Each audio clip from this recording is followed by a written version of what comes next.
Thanks, everybody, for tuning in to Untitled Car Project, show 47. Rob, you can start out this episode with a joke. Go ahead. Okay. You got it? Yeah, I wanted to give a big shout to my sidewalks.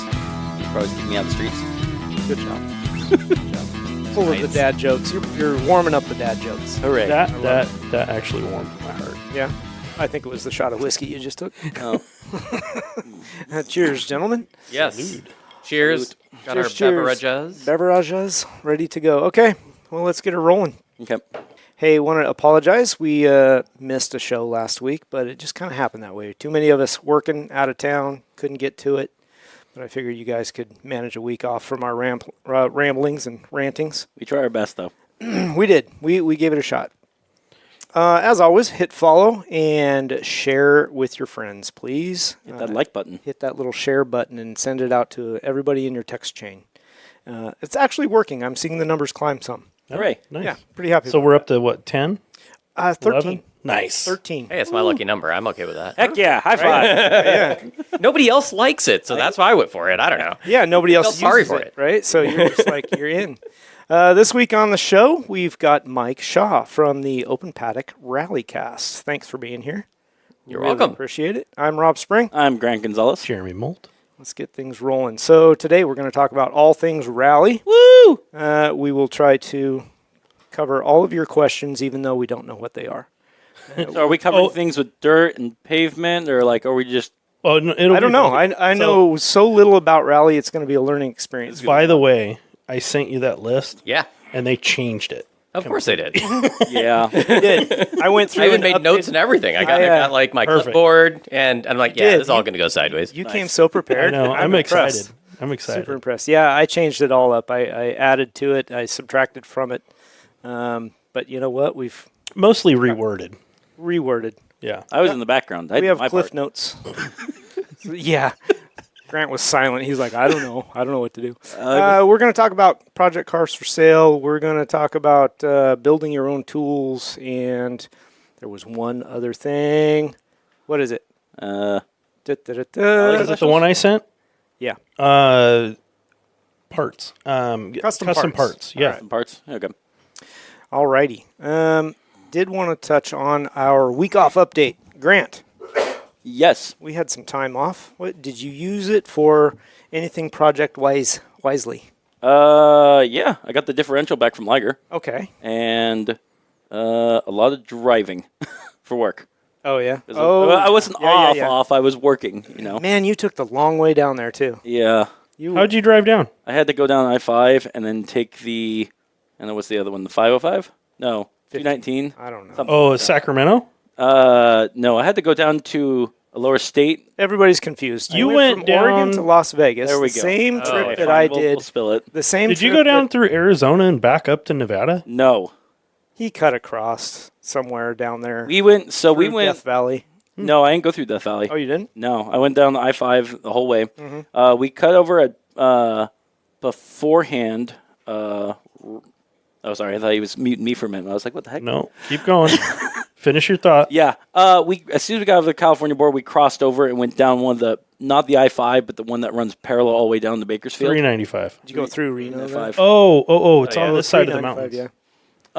And the problem with that one we ran into is going down, we ran into snow, we ran into slow traffic, and on the way down, my passenger, Antonio, was with me. Yep. We had found, he's like, yeah, my friends keep saying that California has the best roads in the entire United States. And I'm like, yeah, we're going to test that theory, because as soon as we got into California, it was nothing but concrete slabs every 15 feet. Right. And it was just bumpy the entire way. And he's like, this is the worst thing ever. Yeah, they're pretty bad. Yeah. And it depends on what roads you're hitting down Yeah. there. Some of them are pretty awful. But that was the big thing. Coming back, we were running into a problem because, mind you, for our listeners, I had gone down there with a car trailer to drop off a car. I can't say much more than that for It's my fine. work. Doesn't- And then brought back in a trailer. Coming back, realized I was like doing all my checks. The wheel bearing on one of the wheels of the trailer Trailer, yeah. was loose. Oh. So we tightened that up, went about 100 miles, and then found three more. The other three started becoming loose. So I had to tighten those up.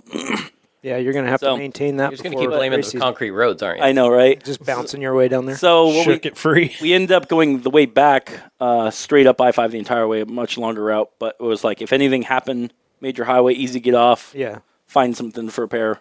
Yep. Didn't want to deal with that. One of the biggest problems we ran into was coming over the mountains between Las Vegas and California. Nothing but dense fog, enough where you could not see more than 20 feet in front of you. In the mountains? In the mountains, I think those are called clouds that high up. probably. It wasn't that way going over, but the way back definitely was. And it was a very interesting thing because everyone likes to drive close even when you can't see each other. You know, and trying to get distance, and you're in a trailer, bright red truck, bright red trailer. So that was a bonus. And having your emergency flash on, bigger bonus. But I'm like, if someone hits me, I'm like, you can't blame them because, like, you can't see anything. Yeah. I felt like Santa in his sleigh, I'll tell you what. Except I had no goodies in the back.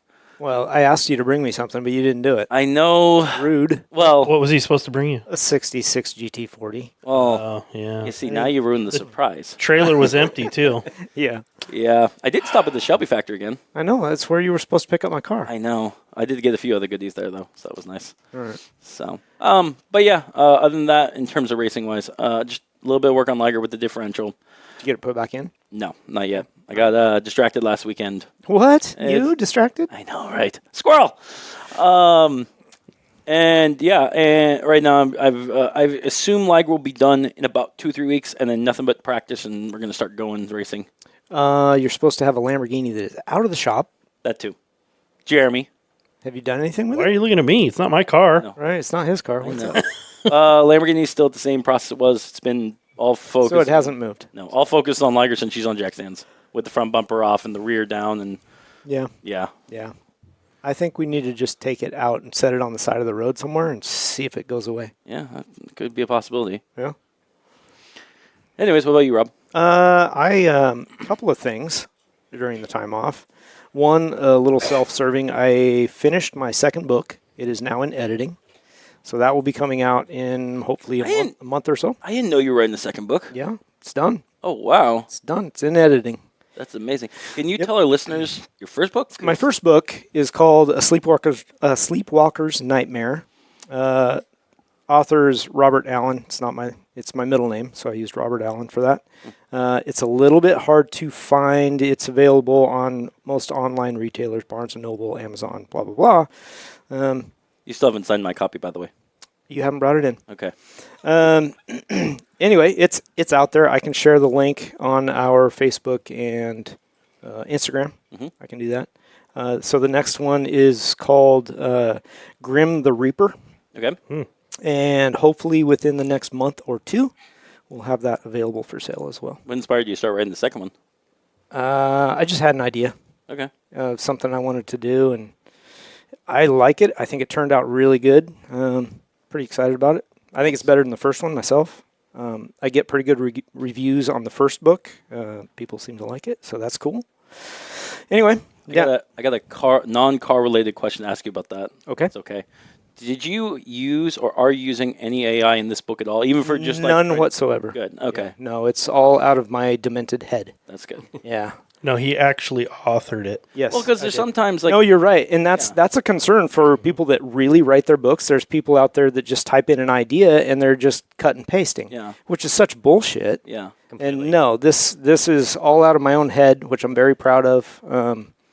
So Well, I was going to say not just that, but I was also saying like, say if you're having AI to like, okay, here's a chapter, I finish it, make it sound better, or oh right, check for spelling errors or whatever. no, I didn't Okay. do any of that. Yeah, my wife does actually a little bit of writing Yeah. on the side, and I think the only thing, quote unquote, AI. Before they called it AI, it was just an algorithm. Yeah. Now they call everything AI, but she would just use it, for like, how often did I use this word? It would like Sure. figure out like That's a words you good repeat idea. too much, or Yeah. something when you're writing, Yep. things like that. But I mean, those kind of key things kind of help you just kind of tighten it up. Yeah, for sure. But if you've got an editor, then that of course helps Yeah. a lot there instead of trying to do it yourself. Right. Yeah. Yeah. So I sent it off. The last one took, to me, far too long to edit. I'm thinking this one might go a little faster though, so I hope so.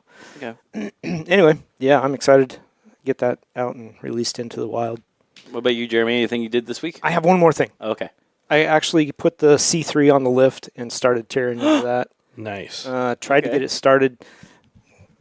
As any 50-year-old car, you find stuff that the previous however many owners did to the car, right? Okay. And So there was a lot of, actually my son came over, my son Brad, and we dug into it on last Saturday. Spent, I don't know, 5-6 hours on it, digging through wiring and that kind of stuff. How come we're not getting it to turn over? We did get power to certain things. We could see some dash lights come on, the headlights come on. That's cool. Yeah. We did finally get the starter to spin over after realizing that they had bypassed the clutch engagement switch. Okay. You have to have that to get it to ignition, right? Yeah. The key is stuck in the ignition still. Okay. So they bypassed that switch, assuming they were trying to get away with, because of the ignition switch being messed up. Traced it all out, took some of the dash apart, finally found that they had put in a push button to start the car. Oh, Oh no. Yes. Huh. So, yeah. I mean, that was retro back in the I know. thousands. It's really hokey, but anyway, found it and was able to get the starter to spin over, but it's too weak to actually spin the motor. So there's a new starter in the works, and we'll go from there. But the cool thing That's is, exciting though. yeah, I got a little work done on it, so starting to tinker with it a little bit. very nice. Epic. Yep. What about you, Jeremy? Yard work. Yeah. I did That's yard work project and, car guy right there. and I started looking for campgrounds for the trailer because I don't want to just use it at the track this year. Okay. I want to be able to use it in doing other things. So Get out in the wilderness. yeah, a lot of this stuff I want to do is out at the beach. Yep. I want to do some crab fishing and salmon fishing and stuff like that. So Nice. Have you figured out what track days you're going to be going to? one day out to ORP, Okay. and then probably a lot of the Shelton ones. Okay. Right on. I got one more thing to add before we get to rally. No. Car project, vehicle related. Okay. I thought this would be interesting. Okay. For work-wise this week, I've actually had to start taking apart a 55-ton crane, which has been very interesting working and kind of really digging in depth on the crane. It's different than working on a semi-truck. It's different than working on a pickup or anything like that because you're up in the air, like physically in the air. Well, is it motor work or what kind of? I'm having what to do you take replace the radiator out of the back of it, and it's got a 97 Cummins engine in it. But it sits way up off the. It's six about like the deck is probably 8 to 10 feet because you have to have the outriggers out and have it planted down So is this the radiator for the engine. engine, not the part that? Because does it run all the hydraulics and everything off the engine, So this or is- does it have a separate motor for the crane part? So this one is a RT, which stands for rough terrain vehicle. So it's 4 wheels and a single cab that spins around. Sure, yeah. No lower cab onto it, no truck. This one is made to go in environments that a normal semi truck one wouldn't be able to. Gotcha. And that's been interesting, just kind of digging into it, using lots of ladders as much as possible. I'm one sure, thing- absolutely safely. Well, that's the thing I was going to bring up. Is actually I may have broke my leg. I'm not sure. I think probably. I think you're fractured probably it. okay. It didn't look like you were limping. So I actually fell off the crane earlier this week. Did you? Yeah, one misstep. As much, I mean, very cautiously, but like my foot just literally something slick and did that, and look, I was able to bind up between part of the crane and only fell about 2 feet. But yeah, the I have a dumb bone, question. my lower leg is. I'm able to walk on that and stuff. I had someone come and help me up after that, but it's very sensitive. So either Yeah. bruised or something. It's enough where it's Highly been bruised and days. twisted. Yeah. Yeah, I got a dumb question. yeah. Per OSHA rule, Mm-hmm. do you have to wear a harness if you're above 6 feet like everybody else does? In the construction industry, might be different. Yeah, I don't know. You might look into that. Well, I know there's even if you are, you have. I know someone's going to correct me on this one. I think it's like 18 feet because you have your harness that you have on, and then you have your breakaway strap, which is going to be a 2 foot, which breaks away to 6 feet, Right. and then your tie off on top of that. So if you're hooked up to a harness and you're already 8 feet, I mean, you have to have something first to hook off to you, and then as well as it's got to make it so if you do fall, for example, on the crane, say if I go for the middle part and I fall, it's going to slam me right into the middle then. And so instead of going straight down, so you'd have to have a pickaway point that would be away from it. So it's just something I'm learning from our main mechanic on how to be addressing something like this. I've worked on some cranes in the past, but not in an RT where there's just really nowhere to stand or be at. Yeah. And I'll keep us all updated, like how that's going and whatnot. But yeah, just something that needs to be done. Thought that was a fun thing to share. Interesting. Yeah. Interesting, different work for sure. Yeah. Well, let's get into some rally stuff. Woo! Yeah. So, let's see. Actually, I want Mike, if you would just tell us about yourself, a little bit about your background as far as, How did I get involved in all this? bingo. Yeah. So here, my story. Like many youngins back in the day, started playing around with rally games on the computer. I thought rallying was this thing that happened only in Europe. It wasn't really televised much here. Yeah. And back when I was younger, I couldn't afford Speed Vision, if you remember that channel. Dude. Back in the day, they showed all kinds of cool Speed stuff. Channel right? was Yeah, awesome. and of course, I couldn't get that. I couldn't afford that upper package Right. stuff, right? Anyway, so playing like the dirt games on the computer from Codemasters and whatnot, Colin McRae and all that, and YouTube was a newer thing back in the late 2008, 2009. It was kind of new, and I was starting to follow the World Rally Championship. And they had this, you could stream the radio coverage that they had for it. cool. So Oh, it that's was kind of awesome. cool. Yeah. And I'm like, oh, look, they got YouTube videos. I can watch all this back stuff. Well, as YouTube was getting going, they said, if you like, this video, you might also like, and Oh, yeah, so people started uploading, their own videos. And there's this video comes up of Oregon Trail Rally. I'm like, what the hell is that? Yeah. Oregon Trail Rally. Is that You real? mean Is there's that one local? in Yeah. there's one in my backyard? What? And of course, next time it came around, that next year in 2010, I had to go spectate. And so I went and took a look at it and wow, this is really neat. But I only went to PIR the first night. Okay. We do at the racetrack, and they go both on the track and use some of the service roads around it. So you can still see them getting in some of the gravel and dirt and stuff. And, that's and so that's still kind of fun, right? Yeah. And it's also great crowd atmosphere and stuff like that. And seeing, back then Ken Block hooning it around the corners and stuff. And anyways, so the next year I wanted to get out there in the woods. And so we used to go to Hood River area before we went out to Doofer, which is outside of the Dalles. Yeah. And so went out there, and I'm in this cool spectator spot around this corner, and it's this is where they're in their natural environment of these cars, right? Yeah. Yeah. Just flying down forest logging roads. And I was just so enthralled by it. And one of the volunteers there was like, why don't you volunteer if you're so into this? I'm like, how does that happen? And, told me how to sign up. And so the very next year, then 2013, started out as just a road marshal, went out and basically you just helped block off, where some local could potentially get onto the racing road, right? You don't want Yeah. that. And so we always have a person there at every one of those points. And so you're just following this, group of cars, and you park up, and you get the best spectating of the whole freaking rally when you're a volunteer. Yeah. Because you're out there in it. You're not at just some designated spectator. I mean, the spectator spots are cool too. Yeah. But as a volunteer, it's just that much better. Wow. And yeah, and so while I was there, I had Mount Hood in the background and rally cars going by me. I'm sitting there, in a chair, and got my lunch with them. It's literally you're out there having a picnic with race cars going by out in the woods. I mean, what's not to like? Yeah. No doubt. And so that started out doing that, and I was doing the podcast thing, and because rally just doesn't get much coverage, and Right. so I found these friends that had this podcast called Open Paddock, and they wanted to know more about the rally stuff that was going on locally here, and so I hopped on there and just kind of told them about what was going on with the event here in Oregon, and started coming on regularly just as I followed the sport, and then as I was volunteering more year after year, they're like, you've gotten to know some of these rally drivers. I brought them on the podcast and stuff. And next thing you know, they're like, why don't you become an organizer? Yeah, And so then I got in, helping figure out where media would go and stuff like that, since I was involved in the media side of things a bit. And then 2017 is when there was kind of this clash between what was called Rally America, which ran the championship, and a new championship started up called ARA. They're now the main championship. Rally America no longer exists.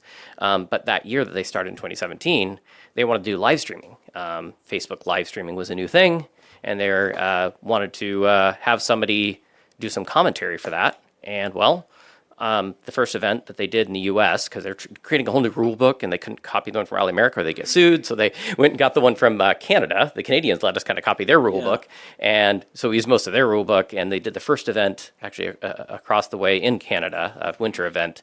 Then came over the first event in the U.S. was Oregon Trail.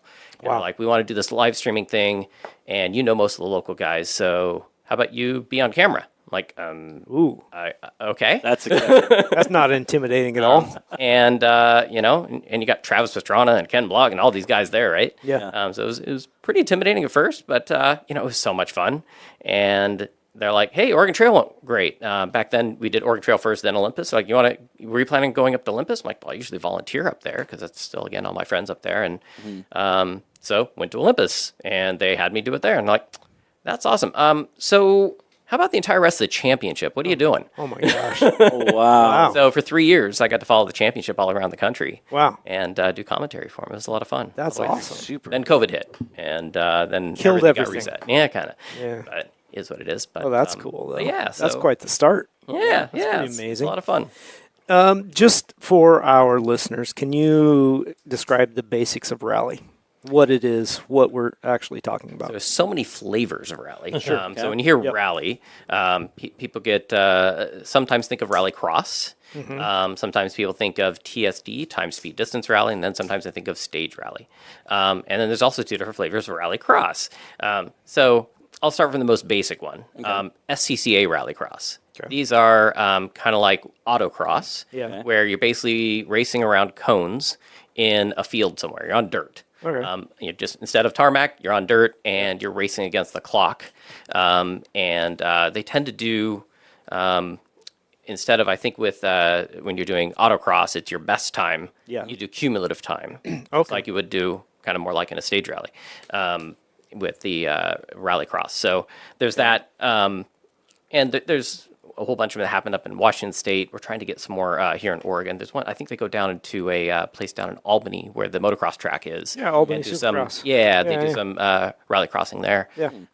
So anyways, that's kind of the lowest level. You can use pretty much any car. You just need to have a helmet, and Awesome. that's about it. Yeah. Is there no restrictions? Like with autocross, the restriction is no diesels, I believe, right?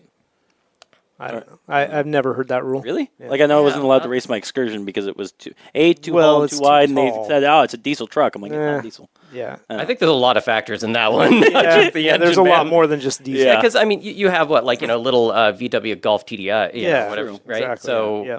that's fine. This is Grant Brain. We have Yeah. to Oh, compensate. sorry, Squirrel. compensate. Anyway, carry on. Yeah.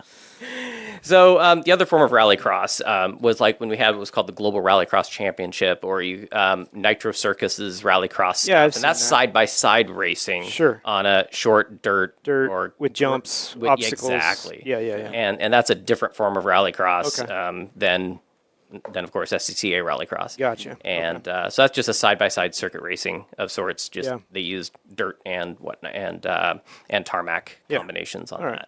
that. Then there is TSD, time speed distance rally. This is the oldest form of racing really out Okay. there.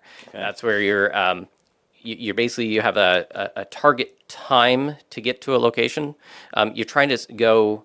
You actually go at the road speeds.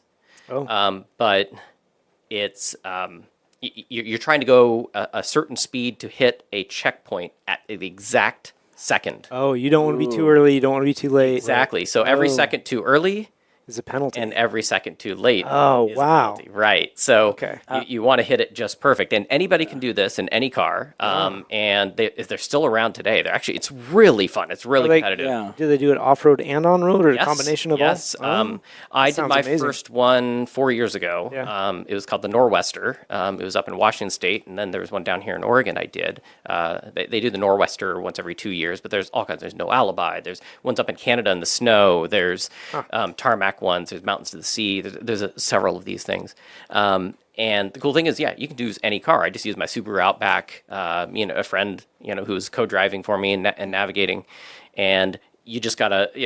They'll set it so let's say the speed limit is 35 miles an hour, but they'll give you a speed below that of like 34 as your target speed, right? Yeah. So you're trying to get exactly 34 miles an hour, but you've got hairpin corners. Yeah. So the you average. are still driving spirited doing this stuff. Gotcha. So if you have to brake for a corner, then you got to compensate faster to make that average speed. Yeah. At 30, and you don't know where the checkpoints are. Oh. They can be anywhere. Oh, so you got to carry that average all the Interesting. time. Yes, pretty sir. much. Oh, that's Wow. crazy. Okay, The that math sounds calculating fun. in my Yeah. head is just exploding And now. so It's like, oh, the geez. new way that they do it now is all GPS based. So Sure. there's this thing called a Ricta app, and you have this little app running on a smartphone in the background, and you get like instant gratification because you pass through this like virtual checkpoint, and it goes ding, and you'll be able to see how many seconds too fast or too slow I You're am. either green or you're red. Yeah, or exactly. Okay. Yeah, so it's a lot of fun. That's sweet. So that's time, speed, How- distance stuff. If I can ask real Yeah. fast, how close are when it's on the competitive level, are people off by seconds? We're talking like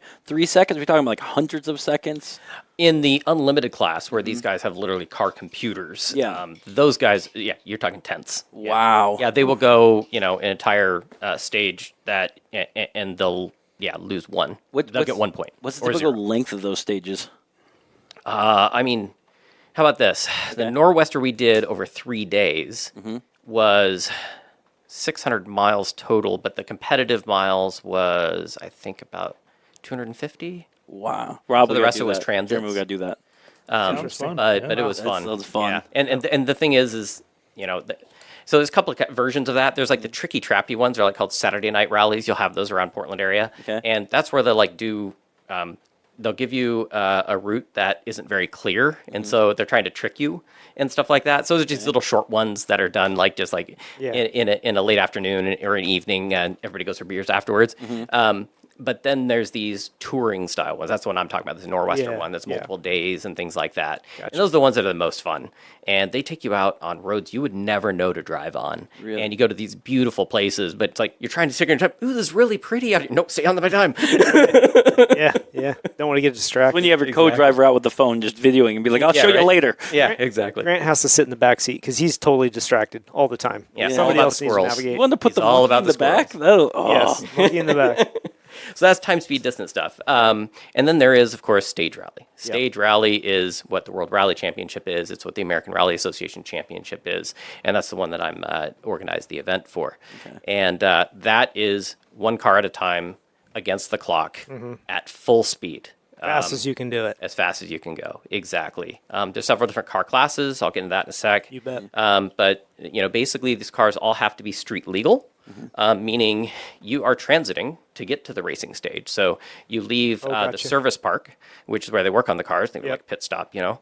and they will drive just public speeds. They have to have working headlights, blinkers, horns, Yeah. all the above.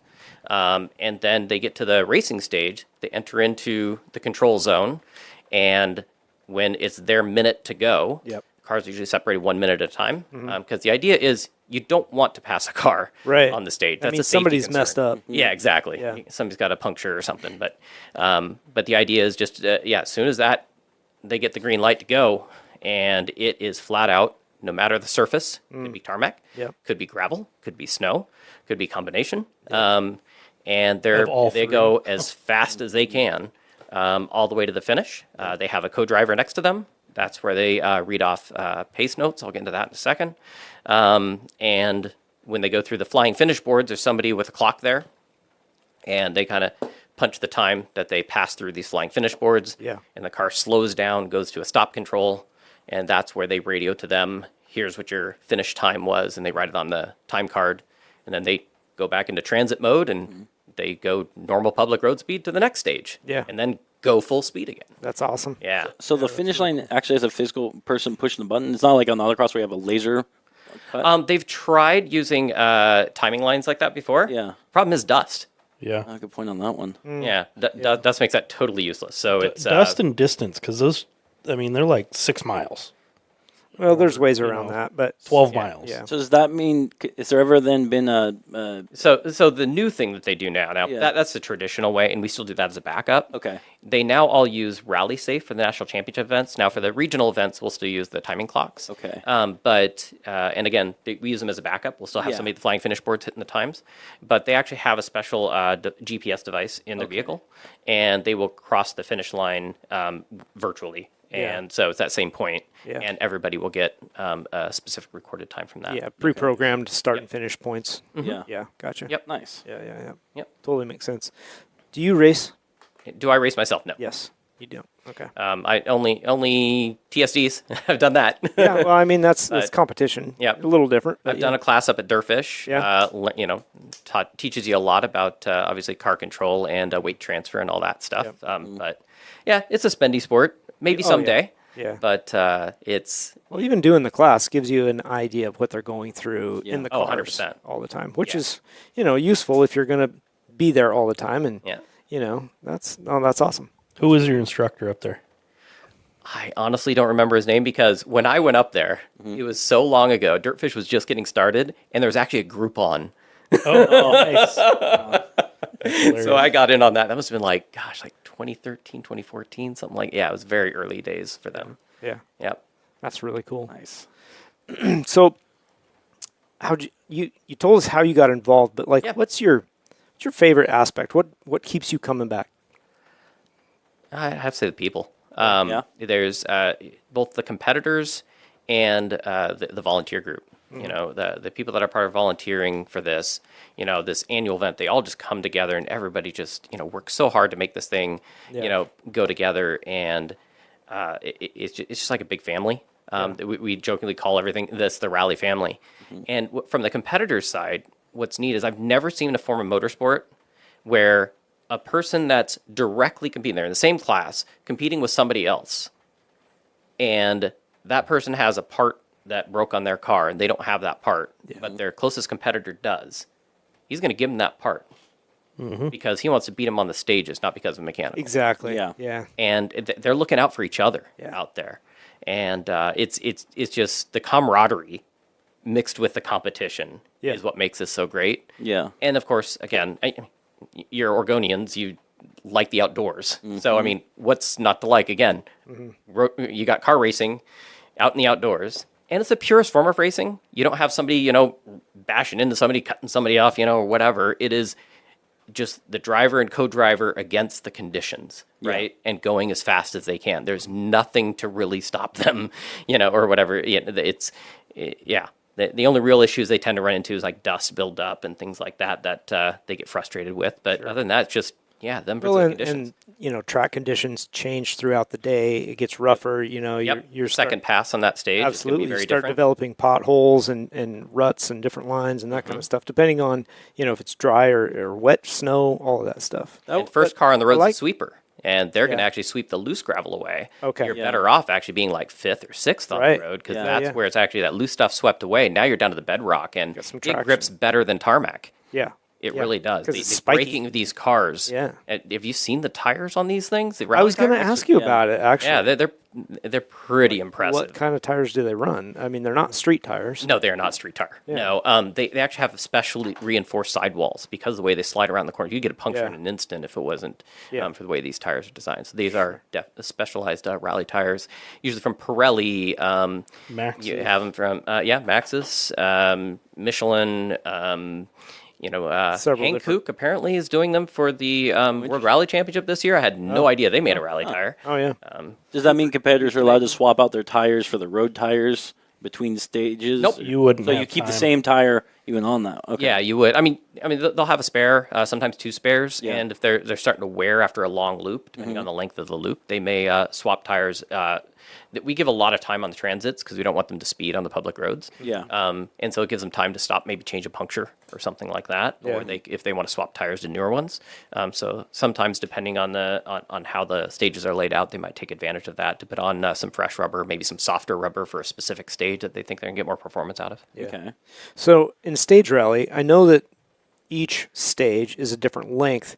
Is there an overall maximum, minimum kind of thing? Like, how do they figure out the length of each stage or the entire rally in one? Really, the target for the national championship is they're looking for a minimum of 120, 130 competitive stage miles for Okay. a national event. Okay. I believe the minimum for a regional is like 35 miles or something like that. Okay. Okay. They're broken up into whatever the promoter feels necessary, or how do they? Oh, figure that no, no, out? no, no. This has all to do with what can we get Okay. because we are using public roads. Yeah. And that's what's different here. Yeah. I mean, there's one exception. Our friends up in Olympia area for the Olympus Rally, they actually are in a private forest, Oh. and so the folks that run that forest, Green Diamond, wonderful partners for Rally, but it is completely private, gated off everywhere. They own the roads. Yeah. And so there's no issue. They can. You can run whatever they say is okay. Exactly. And actually, one of the owners of that is a former rallyist, and so he's on there. He's on the right side of committee it. too and Yeah. stuff. And so they get choice roads. Awesome. Whereas for us, we're running actual public roads, Mm-hmm. so we have a big challenge of a lot of NIMBY, not in my backyard. We're going to close down that road one day out of the year for a few hours, and you get one person that makes a huge deal out of it, and we might not get that road. Is that hard to close down? How do you do that? Is it permitted? I'm sorry. Correct. Yeah, so just go to the city and then have to do that. County roads, so we go through the county for that.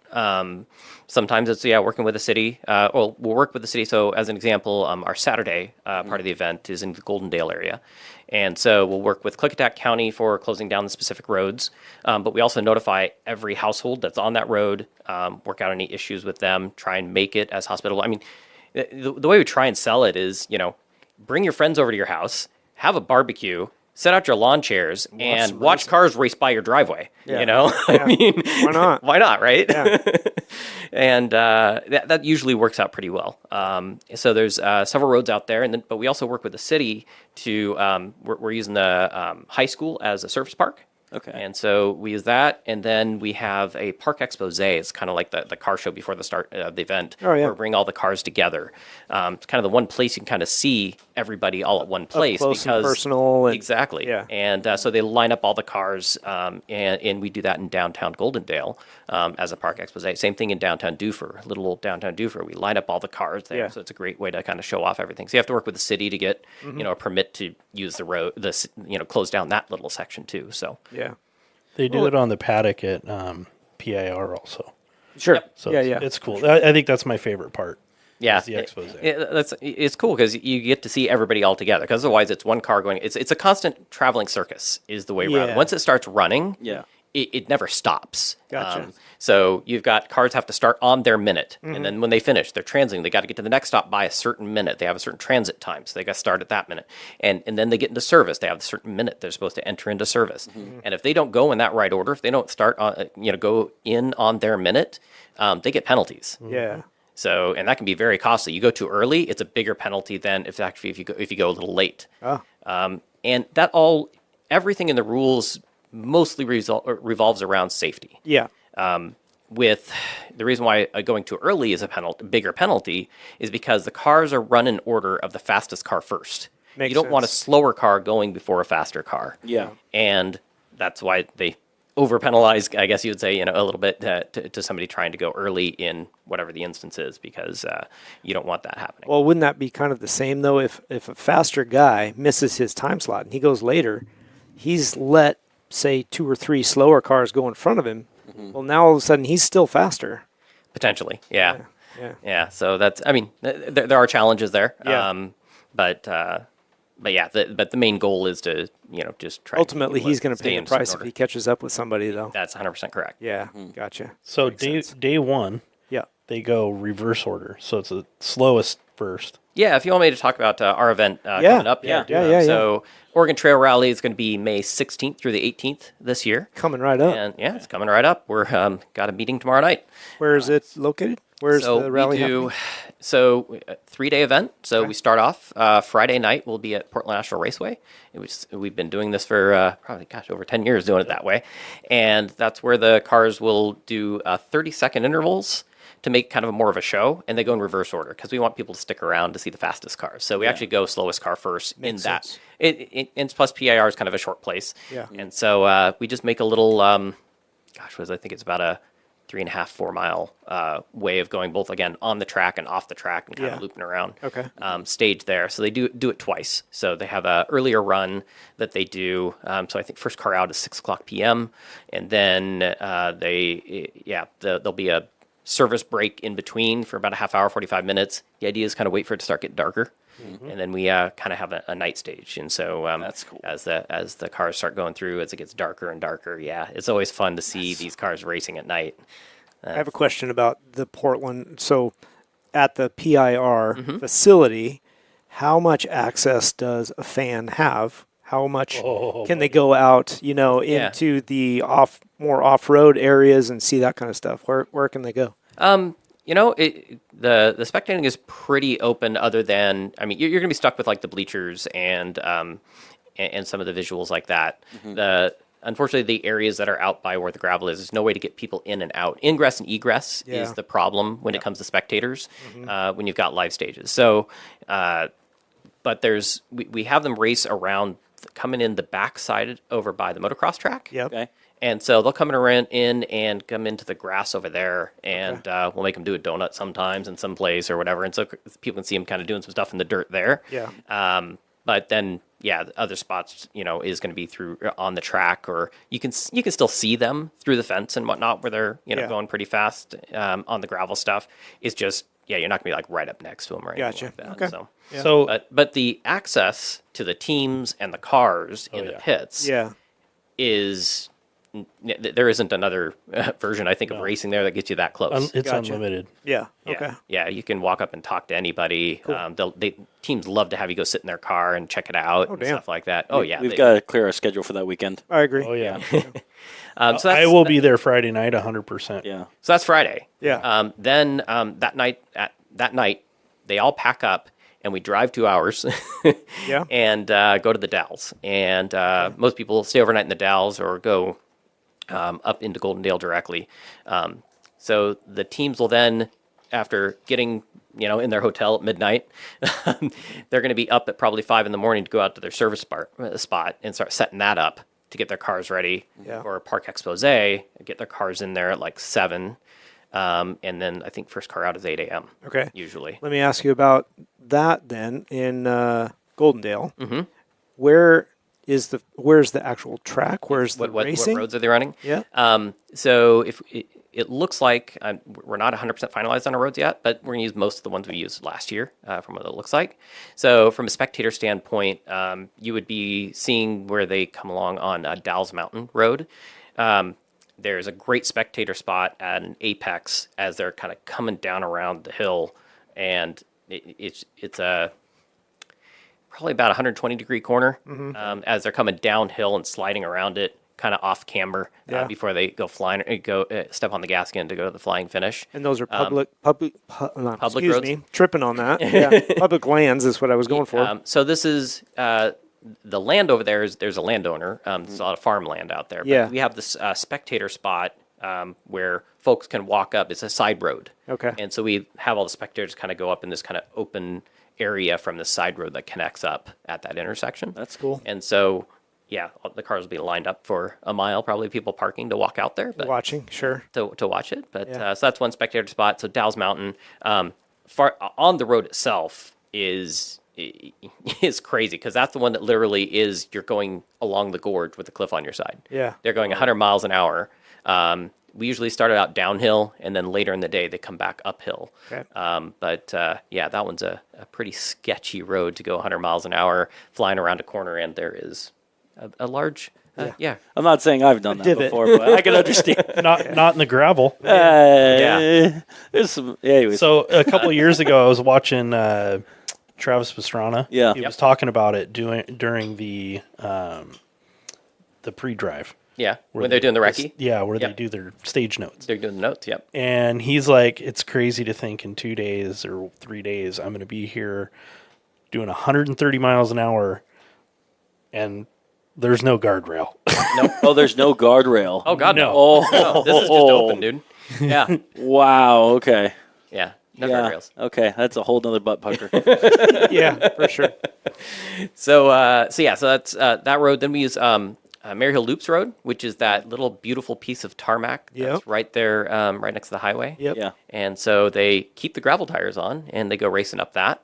And so you see a lot of smoke tires going around. doubt. on God, that one. what's the guy's name from Dirtfish that drifted it last year or 2 years ago? The guy from you're talking about Sam Albert? Yeah. Was Or, no, well, no, he's no, no, one of not the- Sam oh. Albert. Who- No, one of the guys in the Volvo. He drifted the whole Mary Hill. The entire thing. Oh, that's wow. right. Gosh, come on, Mike. Nate. Nate, that's Yeah. right. Yeah, Nate has that turbo Volvo, he literally just slid it sideways all the way up. On purpose. Yeah. I thought you were about to say Yeah. Takumi Fujiwara. He's like, I'm not going for best time. I'm going for show. Yeah, and he did. He put on a show. Oh my goodness. Yeah. That's awesome. Yeah, he's awesome. Yeah, he's the lead instructor up there at Dirtfish. That's Nice. right. So we use that road, and then there's another road that doesn't have a spectator spot. That's a little bit farther out, called Oak Flat, and the cars will race up that one this year, I think, instead of downhill. But Yeah. it's another one. It's about How- I think about 6-7 miles on that one. How do you guys choose a route in the track that would be good, both from a driver's perspective where they'll be entertained as well as spectator, where they're like, "Oh, this is cool seeing this." That's both the factors we think of, right? So we just periodically go just exploring roads, and you start looking for everything from dangers to what's the easiest way to get in and out of that stage, homeowners, all that stuff. So there's a lot of factors that go into it. You also have to think of the how it would fit in a loop of stages, because the cars can only have so much fuel in them. Yeah. And so if you're trying to, and you only have so much time in a day, and so if you want to get all those miles in and get as many stages in, within the day's time that you've got, you have to really factor in, okay, if I'm going to start here, this is a stage we know we're going to do. We want to do this one that's out here, but now we got to transit to that one. How does the finish of that one get me back to service? Oh, wait, now, Bill, that one finishes now farther north. Okay, so I have instead a of question closer. about that. Before you go to the next stage of Oregon Trail Rally, Yeah. do you have support services like pit crews? Can they go No. refuel in between from point A to point B? No. So they can't. So they actually do have that to in go service. back to service. Yeah. There's an actual fuel Okay. spot in service, right? Yes. Part of that is because of risk of fire and Yeah. cleanup and all Yeah, that yeah. stuff. So they have all the tarps down and stuff like in case of any leaks. Yeah, And totally they makes have, sense, all but the fire yeah. extinguishers out there and all that stuff. Does that Gotcha. mean there's not Okay. a electric class at all? No. Because of the range limit? Okay. It's not the range limit. It's all kinds of safety factors with electric vehicles that is not Fire. quite- yeah. Yeah. Well, Not there yet. it's not even just fire. It's how does somebody know that they can yeah, you touch can't the hear 'em. vehicle, That's true on that one. right? Because if it's it's grounded electrically out. charged, the body of the car because of an Oh. accident, Yeah. you're not going to want to touch that thing. Oh yeah, no. I didn't even think So of that. yeah, that's so as they've gone to doing like hybrids and like sports car racing and things like that, you'll notice they have actually a big green light on them. Yep. And if that goes red, Don't touch nobody the can car. touch the car, and you'll see actually the driver if they have to get out of this happens with Formula They'll One jump. too. They'll Yep. jump out of the car. And that's Oh. where it arcs and then fried No, chicken. that's why. Well, if they touch the ground Yeah, and the car, and the car at the same time, exactly. So with those concerns, because we're again, when you guys talk about mostly track racing, Yep. the track is part of your safety system. Yeah. We don't have that. right. The car is everything. That's why the cages inside a rally car are the highest level of safety cage that you can have built in a car, because that's it. That's all you got to protect you. Sure. Yeah. Yeah. There's no safe barriers or anything like that. Exactly. It's like you're dealing with nature now. So if you roll that car off a cliff, Yep. you need all the protection you can get. Yeah. Okay, so let's go. Stage 3. Where's that go? Well, I guess I wasn't going stage by stage, but yeah. So, Okay, well, but yeah. So you're right. So anyway, so Next day. the loop of stages, yeah. So Golden Dale will probably be Dalles Mountain and Oak Flat and Mary Hill. Mary Hill's a great spectator spot too. Yeah. Love that one because you have that. You're up high and you can look down on it. Down on it. So the third day, we go to Dufur, which is just south of the Dalles by about 15 minutes. Yep. And those roads out there are really fantastic. Some great spectator spots. One of them is out off of what's called Boyd Loop, and you'll see the cars come into a really tight hairpin, and as they kind of come around this field, you'll be parking in a field, and so you got this long fence line. You kind of watch the cars as they come around, and they got this S-turn area where they dip down and climb back up through it as they kind of go out of view, and it takes a lot of good control through that area because Yeah. it's kind of twisty and whatnot. So it's always good to see that. And then another spot just before you get to there is a really sharp, almost 180-degree hairpin that they have to hit. And so, watch them hit that breaking point just right to try and make that corner or not make it. Right. As the case may be, Sure. especially for the folks that are a little newer to it Yeah. and things like that. So that's a good spot. And then the other one that's probably my favorite is the Starve Out stage, also known as the road is called Endersby Cutoff, I think. And that one's just right off the main highway. Oh. And it's a great spot because you see them coming down the steep hill, and they'll be going 100 miles an hour, then hard on the brakes, right in front of the spectators, and take a right turn through a gate before they kind of disappear out into the fields and farmland of that stage. Wow. But it's one of the best spectator spots because you can see them coming all the way down this hill. Yeah. And it's a great spot to watch them really at speed. So yeah, there's a stage that has that Boyd stage has a jump on it. There's not really a spectator spot for the jump though. Yeah. It's just too hard to get in and out of. Yeah. But a lot of photographers will be there for that, so you'll Sure. see some great pictures. They'll hike it. And I actually go out there. I started, gosh, it's been 10 years ago now. I started creating distance markers.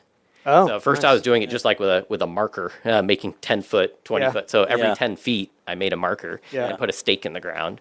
And so now that's become a big thing. I'll bet. Everybody wants to know how far did I jump. So now I have to have somebody stuck there Yeah, because we watching. usually do that stage 2 or 3 times. Sure. And everybody's like, were you there for the second running? Because if I wasn't, I didn't record it. And they're Yeah. like, man, that was the longest jump, man. Please tell me give out like an Olympic medal for that and be You like, know what? We haven't. I think we need a You jump did award. do that, yeah. We do need a jump award. Although Subaru will probably get it every year, but yeah, no, it's That's it's all right. really There's cool a lot to of do that. different Subarus on the track. There are a lot of Subarus actually. Yes, they're one of the most we need popular to vehicles. we need to get into what the cars are, but let's hold off on that for a second. So we've talked a lot about stage rally. Is that your favorite type of rally? Yeah, Yeah. Yeah. hands down. I think it's probably the most popular. that's what people mostly think when they think rally, correct? It's what I do. I think of. Yeah. Though you did mention the SCCA type rally, which is Rally autocross cross. on dirt, Yeah. right? I like that they do the cumulative score because my thought was, well, if you're just doing autocross, it's super important to do that first run because by the time you get your second run, that course is chewed up. There's no way you're going as Right. fast, right? So cumulative makes sense because everybody's dealing with the same thing. Yeah, and the conditions change over time Yeah, and absolutely. all that stuff. That yeah. was one thing I was going to ask about it. With the SEC runs continuously going, Yeah. how does the land stay maintained or the course stay maintained? Doesn't. So like you're Exactly. talking like It the doesn't. first driver is going to be different than the next driver. So Exactly. Yeah. Oh, wow. Yeah. Yeah. So it can get chewed up over So time. even in the first run, if you're number 10, I mean, it's going to be Yeah. a rougher ride than it was if you're number 1. Yeah. Yeah, I mean, I haven't been to an SCCA event for a little bit, but I'm sure in some cases they go out there and like, okay, in between, Yeah. groupings, they might go and like, smooth it out with a grader or something. Yeah. So they do some of those actually. Some rallycross stuff is actually done at Dirtfish on their course. Yeah. And so out there they've got equipment and whatnot that I'm sure can make that so it stays a little more even. Yeah. Okay. But again, you don't That would want be to be the hard that part. first person on the road because there's sweeping Well, if they're in a field, right in a field. Yeah. grassy field or whatever. Yeah, and even then, it's like that first car, you're going to be on slippery grass. Yeah. Sorry. I had a thought. Yeah, you did. Did it hurt? He interrupted the entire show for I it. did. All right. So, boy, where to go from there? I like. Go ahead. Well, I was going to ask if we're talking about the courses and maintain and blah blah. Mm-hmm. What if competitors on the course, or you're starting a session, multiple people are going, and the course dramatically changes, landslide, something where a flash flood. What happens to the event on that? Is that stage then canceled? Canceled, Not yeah. and not Yeah. okay. Yeah. They'll if there's anything that flag. blocks the stage completely, and it would cancel the stage. There was Okay. a fire a couple years ago Yeah. that shut one of the stages down. Yep. Yep. It's all about safety first. That was And, Michelle Miller and somebody. oh well, yeah. They did close that stage. They might have restarted it before all the cars had to transit. But yeah, that was Michelle. Was she with Sam Albert then? Yeah, I think it was Michelle and Sam because Sam was racing for the Dirtfish car then, and the car for some the engine they were using just kept overheating, and it got too hot, and it went pop as they're going up Dalles Mountain. That was an uphill on Dalles Mountain, and it shut down the stage. We've had Rhiannon Gelsomino in her early years coming out here. She was in a car that caught fire, barely got out. Her hands were burned, and a little bit of her face as she was getting out. She now uses a full face helmet when she's in the car. Ever since then, to help protect her, and then fingerless gloves instead of being barehanded. But she saw as it go through the pace notes. But Yeah. Yeah. yeah, it was a scary situation. Because those cars with, all that race fuel and stuff, they get hot when they start burning. Oh, yeah. And so Ken Block's car, his first Kazi, Yep. burned out at New England Forest Rally back in 2019. I actually got to ride in that car. Yeah, I know. I was there. That was amazing. I was there. I got to see him get in. It was Yeah, pretty it was awesome. pretty cool. So a course would still be considered canceled. Like, say if there's only one car left that needs to run the track, it would. Okay. Still. Okay. Yep. Safety first. Yeah. So yeah, you would cancel that stage. Okay. And so what they would do is either figure out a way that person to transit back the other direction. From when they're waiting near the start line. If there was a way to still transit past whatever the incident was, then yeah, they just go at transit speed. So, Okay. Which is basically the public road speed. What about competitors that are broken down on course? I've seen some videos where people are flying by and you've got multiple cars broken down. Is it they're still encouraged to go fast? They slow down for that? Does that affect their Right, time? exactly. So they have, especially with this Rally Safe, that's one of the things that makes this so cool with these new technologies, is if they're approaching another vehicle on course, they actually get an alert. This box is in their car within their eye line. Okay. And, or at least for the co-driver. And I think, I think they have to make it so the driver can see it as well. But it kind of does like a flash warning, like a car approaching. And they slow down for that. What they're looking for is an OK sign, or the person with the electronic device can actually push OK to make sure they're not injured and things like that. So there's a whole alert system built in as well. It actually can measure G forces on impact and immediately do an SOS. Whether you're hurt or not, if you go over certain Gs, they have to respond. Gotcha. There is everything stops. Every car on that stage actually would get an alert that, hey, everybody slow down now because there's been maybe an impact or something. Full course yellow. Essentially, yeah. Anyway, but yeah. So what happened is, so cars, off the side, maybe they're doing changing a tire. Yeah. A tire completely delaminated, and so they're having to, work on that. And the cars are only 1 minute apart. It takes you longer than that to change a tire. Yeah. And so that car would come up, and they would slow down and speed up. Well, because all this stuff is tracked of when they started hitting their brake point and they started slowing down when they started speeding up, they'd have all that data from the GPS. And so they can actually credit time back. Oh, that's cool. Yeah, that's much safer. Totally get that. Yeah. So that being said, if they have to shut a stage down, Yeah. do the people? They That get went whatever the before it was last closed? fastest time that went through. Okay, So everybody would get a specific time for that stage. got it. Okay, Yeah. they don't so- just knock so- the time off for the first. No, group because that went remember, through. stage rally is cumulative over the entire weekend. That's right. Okay. And so, as an example, actually, some buddies of mine there in the limited two-wheel drive class, they finished Oregon Trail Rally 3 days, 130 miles of racing, 0.6 seconds apart. Wow. Wow. Yeah. Yeah, Wow. over That's 3 crazy. days of racing. Sure. That's Yeah, bananas. That's pretty awesome. So, but it's all cumulative. Yeah. What about with weather conditions? Because I know you guys race through everything, but like, say if it's like raining in the beginning but snowing by the end of the night, or because you're taking a look at the course beforehand to check for dangers and whatnot. But is there like sometimes you would not imagine that coming through? Luck of the draw. Yeah, it is a luck of the draw. You will have where even just a rain shower comes through, right? The car that's leading, suddenly has rain comes through, and then it dries up after they leave, and people then suddenly are doing better times than the lead car, because just conditions do change, and that's just all part of rallying. The only thing that would stop a stage from weather is if a safety vehicle could not transit that stage to help somebody. Okay. So we have off-road ambulance vehicles. Okay. That would go out and help somebody in an incident. Are those just like a traditional, like say Ford F-450 van or something like that, or are they like specially built like military vehicles? Not quite like that, but there's out in the rural areas. We actually rent. We actually reach out to the local fire departments, and we'll basically pay for one of their ambulance vehicles that's designed for off-road. Okay. To be out at our event. That's cool. Yeah, there's one. I think they called it the Rat, and I can't remember what that stood for, but it was basically like an Rescue- all-terrain rescue vehicle, Yeah. basically. Yeah. It's rescue all-terrain.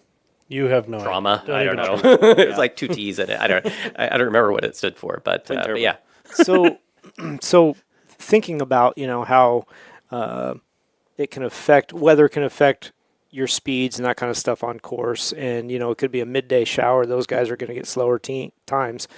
Or better, because that can bring the dust down. Yeah, either one. Yeah, visibility and that kind of stuff. So there's all kinds of things that can affect it. But is there a qualifying? Like, how do they get their position The start order. in the start order? Yeah. So lots of controversy over this. Yeah. Because nobody wants to be last on the road and nobody wants to be first. Well, actually, most people want to be first, but you want to be higher up that order. So it's called a speed factor. And this is, if you're brand new and you're just starting, you're a speed factor of 0. They have nothing to go on. Okay. Now, they may take into account the type of vehicle you're competing in, as they have an alternate speed factor, which is basically taking like your experience. So if we took somebody that's a well-experienced sports car racer, and he's going to be suddenly hopping in a four-wheel drive rally car, and we have some sense of This guy's a good driver. Yeah. and what kind of stuff he can, he's done, then they may, they're not going to start him at the very back. They Yeah. might put him up, starting, 45th instead of, 60th or something, Yeah. something like that. So they'll look at all those factors, try and come up with something that makes sense. There's also what's called a regroup. When we go into service, what'll happen is they make a big block of extra time in there to allow cars to kind of resort as So necessary. that was my question. Then after your initial stage, do they then go out in the next stage in the order that they finished? They will until they get to service is where they do the regroup. So just before service. So Okay. they would do, let's say, a loop of 3 stages. Okay. And then they in would the look at- original order. Yeah. And then if that, if you see somebody, it's like, wow, they caught 3 cars Yeah. each time. Like, okay, they are obviously much quicker. Because you think about it, that's a minute Yeah. to each car. Right. Right? Yeah. So you made up more than 3 minutes on a stage. Yep. You're going hell of a lot faster than that car in front of you. Right. Yeah. And so, so what they would do is they would look at that, the co-driver would then, say, hey, go up to the official and say, I think we need to be farther up the order. Sure. Makes sense. Yeah, that's cool. That is. I drew a blank on the next one. All right. So, given, let's talk about classing. Mm-hmm. Like, how many different This is- classes? Yeah, this is a deep one. Yep. How many different classes are there in stage rally, and how do they divide that? Yeah, so there's 5 different classes. Okay. But some of them are kind of grouped together, and so that's where it gets a little confusing. And, Yeah. and so, well, I guess I should say 4. There's 4 classes. There is the open 4-wheel drive. So this is the factory Subaru cars.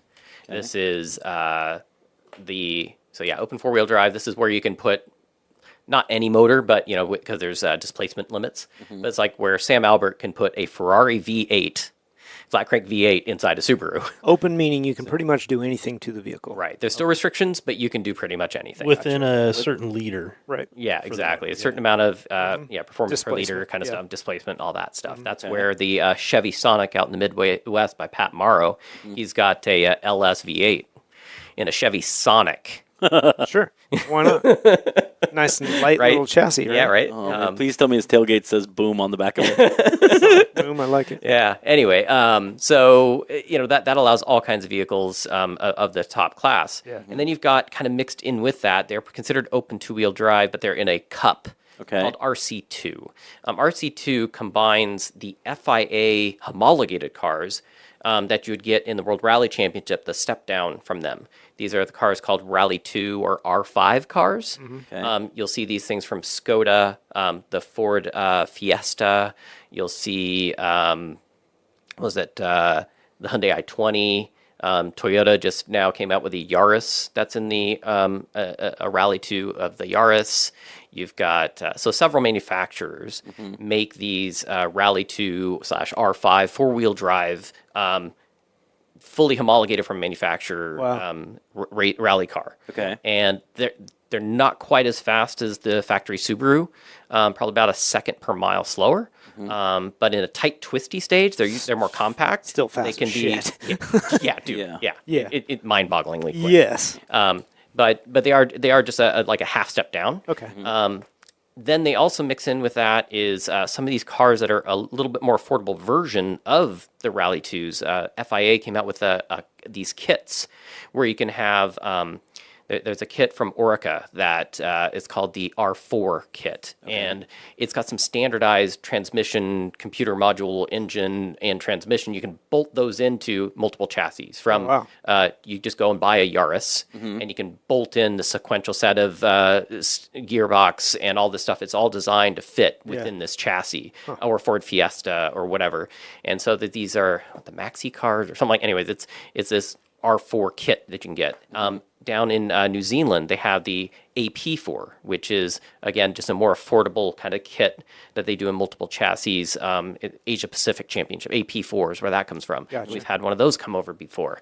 You have, what is it? The Polish guys have a car called a Proto. That they can. It's like all Mitsubishi running gear, I think, inside. Oh, interesting. But it just plugged into a Ford Fiesta chassis or something like that. And again, 4-wheel drive, turbocharged, similar to these R5, but a little bit more affordable version of that. Those have struggled in popularity because as the manufacturer-based FIA one, homologated cars, those ones, because of the manufacturer backing, their development it keeps exceeding, and they're so much more better, more better. I'm using More good English betterer. words here. Yes, Betcha.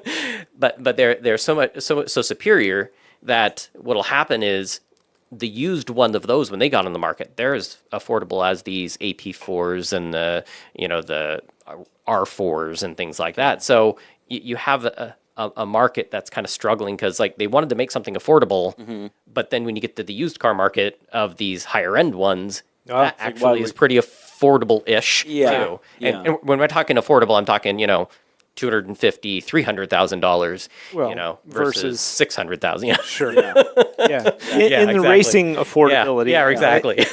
Providing the car Qualified is not completely used up and destroyed. And that's happened too. Sure. I've seen where one came over. It was a Citroen that David Higgins was going to drive, and the thing was just junk. It was pretty much junk. Yeah.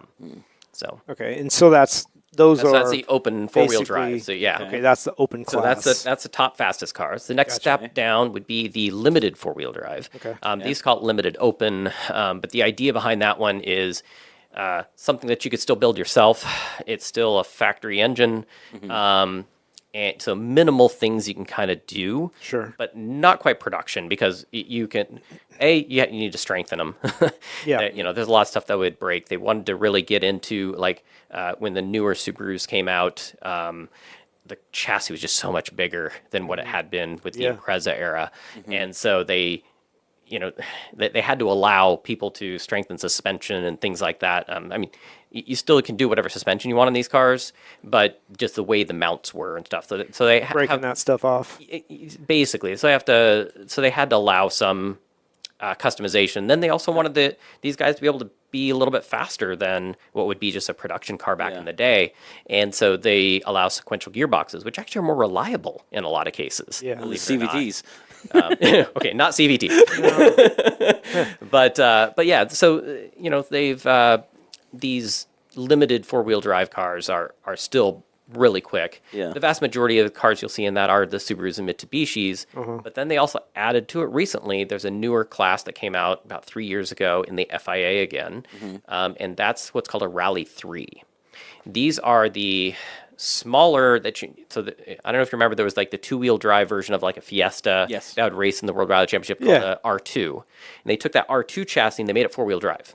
So it's still the smaller compact. It doesn't have the widening kit that you see with the like R5 Rally 2s. Yeah. So they're still the same narrow body, of, let's say, a Fiesta, and there's was a Renault Clio version, I think now, and a couple others that are working on making these Rally 3 cars. Is what the Junior World Rally Championship race in. Okay. And so they're 4-wheel drive, but they're this compact little chassis, sequential gearboxes. Again, full manufacturer backing on how they're designed and developed.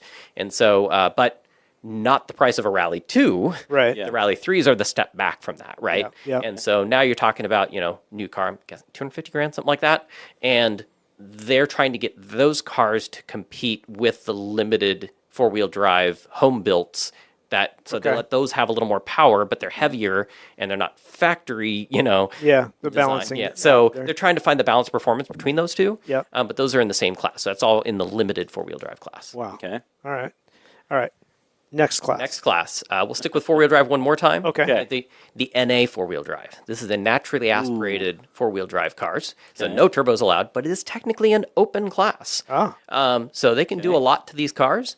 Engine displacement. Engine displacement's kind of interesting. I mean, still has to be an engine that was from that manufacturer. Okay. So the vast majority of the cars in the NA 4-wheel drive class you'll find are like the GC and GD Imprezas, right? 2.2, 2.5 liter 4-cylinders stringing out, running high RPM. Yeah. Yeah.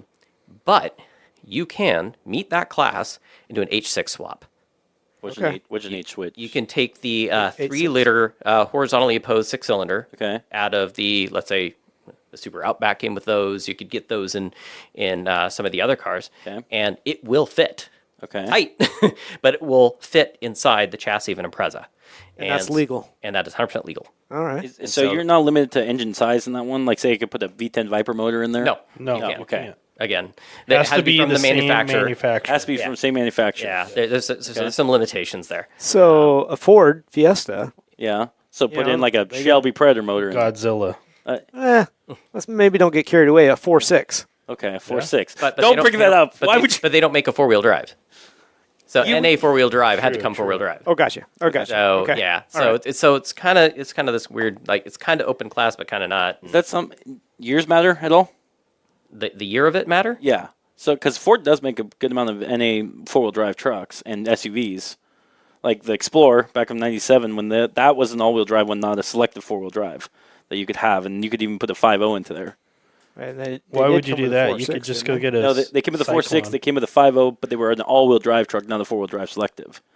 That's something you can use. Well, I don't know. But anyways, I mean, but something I'm sure like there's that, rules, you could but put Yeah. if it's something like that, you would be able to put then since it's Ford, it's an all-wheel drive, you can put theoretically a factory 760 horsepower engine in it, correct? I'm not one of the rule makers, so I'm not sure what there's still displacement limits. Yeah. Actually, here I can give you this little chart here that kind of goes over.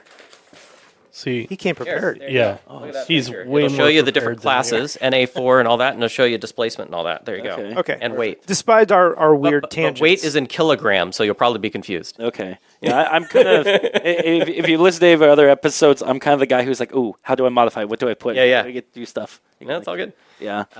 So that's NA 4-wheel drive, and yeah, you find a lot of fast guys in that because these cars are lightweight too. Yeah. That's the other thing that makes them fun. And you'll see there's a young kid, literally just lives just up the way up on over by Newburgh. His name's Cooper Anderson, and he first started out co-driving for his dad because he wasn't old enough to drive yet. He was 15, so he was co-driving. Okay. Then as soon as he got 16, or gosh, maybe even then when he was 15, he was because his dad was in the driver. Got a permit. Yeah, exactly. So he's Got a legal. permit, Yeah. and he was legal. Yeah. And then he was driving. So the kid's been doing this for a little. He's 22 now, 21. Mm-hmm. I guess he just turned 21 this last year. That's right. Happy birthday. Yes, exactly. But that kid is so freaking quick. Yeah. And he's gotten everything out of the 2.5 liter NA car that you could possibly get. He actually was on the podium right behind the only cars faster than him were the H6 swaps. And so Wow.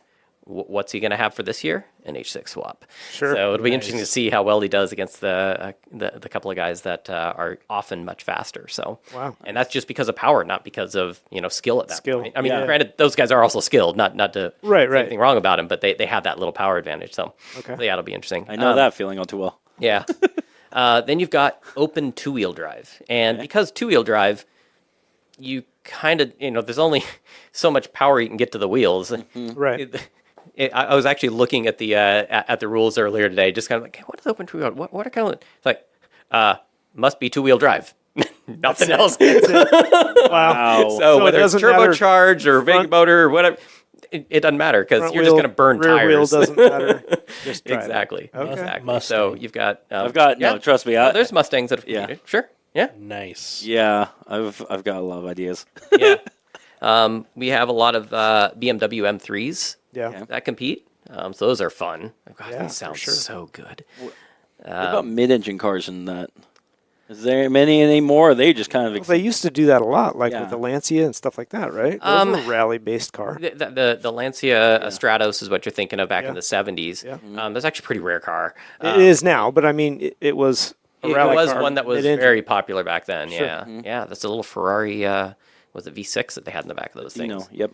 Yep. So- And but yeah, there apparently actually one or a couple of them actually raced here in the United States at what was then called the Press on Regardless Rally that was in Michigan. Yeah. Way back in the day. But now it's in the 70s. Yeah. But yeah, they're. But Just aren't so it's a mid-engines. rare sight to see a mid-engine car racing Yeah, nowadays. yeah. Okay. There was There's a not guy that was supposedly going to build an all-wheel drive Lamborghini and take it out there, and then Yeah. it never happened. On a side Just tangent, vaporware. one of the things I eventually plan, I don't know when, maybe probably 10 years from now. Side tangent. I know. What? Of doing rallying, because I feel like one We of don't the do that best here. ways to get, become a driver is to be getting used to the dirt as well as pavement, But that being said, the car I would want to do would be a mid-engine car starting from.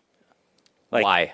'Cause he doesn't know any better. No, well, a lot of people say that. I feel like if you can master a mid-engine and then go and master an all-wheel drive or a front-wheel drive, just start from the Oh, back. so you mean specifically mid-engine rear-wheel drive? Correct. Okay. Yeah, because that's I want to. I'm always challenging myself as a driver and trying to find new challenges how to improve. So one thing I'll throw at you though Yeah. is when you're out in these elements, you're beating the shit out of these cars. I can believe that. How easy is it to work on a mid-engine car versus a front-engine car? Because you're gonna be working on it a lot. I can believe that. So just got to factor that You in. gotta remember, I'm a Ferrari guy and I've got a lot of Fiats. So used to throw the wrench at something. All right, just saying. Just saying. That's something to consider. Yeah, There's not a lot of space in that motor, I that get engine it. compartment to work on. I get it. But That's why you make it out of tube frame, so everything's open and easy Yeah. to get to. exactly. But personally, that's what I was saying is like mid-engine. That's what interests me. Is I know it's not used much anymore, but I feel like trying to figure out the weight balance going around a corner is definitely going to be a challenging aspect Yeah. of it. And as I was wondering if anyone I'm does not race it. sure I would look at that for driving on dirt.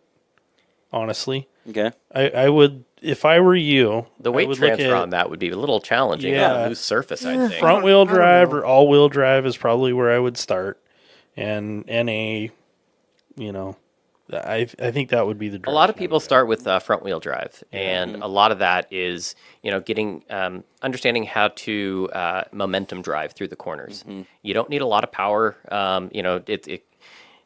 They're hard to screw up. Yeah. Actually, one of the guys, the guy that co-drove for me for the Norwester TSD, he competed once in a little Geo Metro. That's amazing. No joke. 3-cylinder Metro that So was good. built as a rally car, and you just pinned the throttle the whole time, right? But you learn that momentum driving. Then once you get more traction with all-wheel drive car or more power, you end up being that much faster because you Yeah. know how to hit those apexes. You know what to expect from the car. Yes. And so it just makes you a better driver actually if you start with something like that. Okay. Yeah, part of the problem is the front end on a mid motor rear wheel drive car. It's really light. Yeah. It's gonna be So- floating around. Trying to It keep wants to that push. Yeah, trying to keep that down in gravel and turning a corner Yeah. Challenging. would be really I guess challenging. You're gonna be it's on not and off the impossible. throttle a lot. It's No, no, it's not though, impossible. because I mean I have experience with UTVs, rear engine. Yeah. I mean you can pitch those around a corner and slide them just as well as any other. Yeah. It's just a different application of power and how the car feels coming into corners. If you're used Tried to having driving, a class of UTVs for a while. yeah, Oh. I don't doubt it because they're so popular. fun But as the all problem get out. is that they're not street legal, and Yes. there's only a couple of states where you can actually You have to do the course drive. stuff. or- Yeah. Some states you can drive them Yeah. on the road. Yeah. I think it was Arizona's Missouri, one. I think, was one. Nevada allows it too. Right. Well, yeah, we don't have Yeah. a rally in Nevada right now, but Yeah. So There are certain some states places. where we can get away with that, and Yeah. so then they could actually do the transits. But that was, or we also tried. Well, what if we trailered it and allowed just for that class they could trailer it to the start of the stage and stuff? Yeah. And it just didn't That'd work. be Got a complicated, hassle. I'm sure. I mean, Yeah. if you had closed course, like closed lands or whatever, you could probably get away with it. Or And you we know, had some the crashes where SCCA. the cages just aren't as strong. Yeah. No, that was factory the- cages are not as good. And we then once you start adding in rules to beef up Yeah. those cages, the advantages of what is a lightweight little razor or something like that isn't so great anymore. Right. Yeah. So, Yeah. anyways, They're fun to drive regardless. But yep. But anyways, okay, So so that was open two-wheel drive. open two wheel. Okay. And then you've got limited two-wheel drive. Limited two-wheel drive is the closest to stock that you're going to get, more production class. There's, again, Ford Fiestas. I've seen Fiat 500s. I've seen, The Honda Fit. Yep. the Honda Fit back in the day. There's a Civic. I mean, I should. would the smart car probably look- classify that class? I mean, it Dangerously. probably would.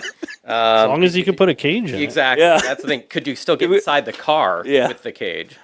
Here's a stupid It's an question. Are you allowed XO to have cage. Are you allowed to have a cage on the outside as a competitor, or does it have to be inside? It has to be inside the Has to car. be Has to be inside. Sorry, inside dude. the code? Okay. Yeah, exactly. Mazda RX-7. Oh, that's open too. Let's see. I'm actually looking at the entry list for up in Washington for Okay. the Olympus Rally. So the entry, they already opened up their entries. Nice. And so if I look down here, some other limited twos. BMW 325 from 1987.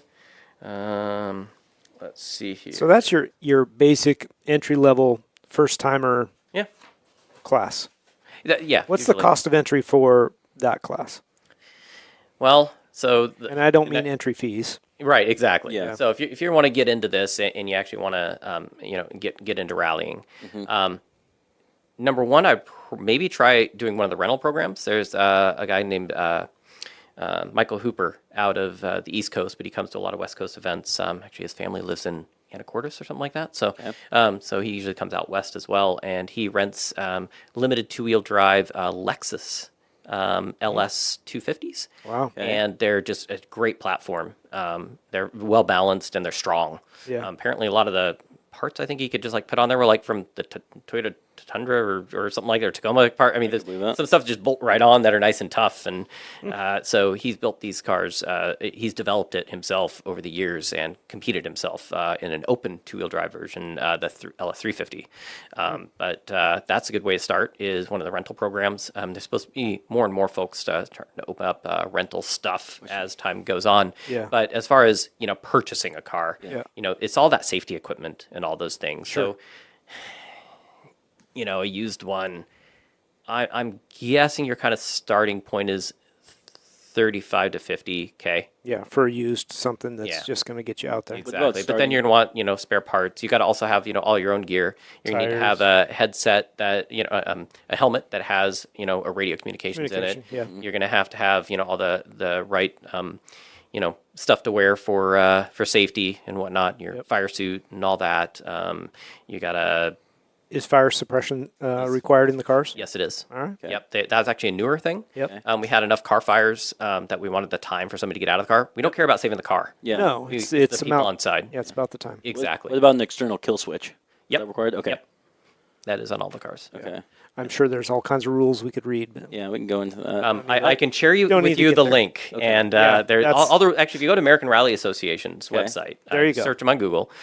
You can. The rule book is there. so cost of, Just go to competitors and look at the rules, and yeah, there it is. Cost of entry is not low. It's not for the faint of heart.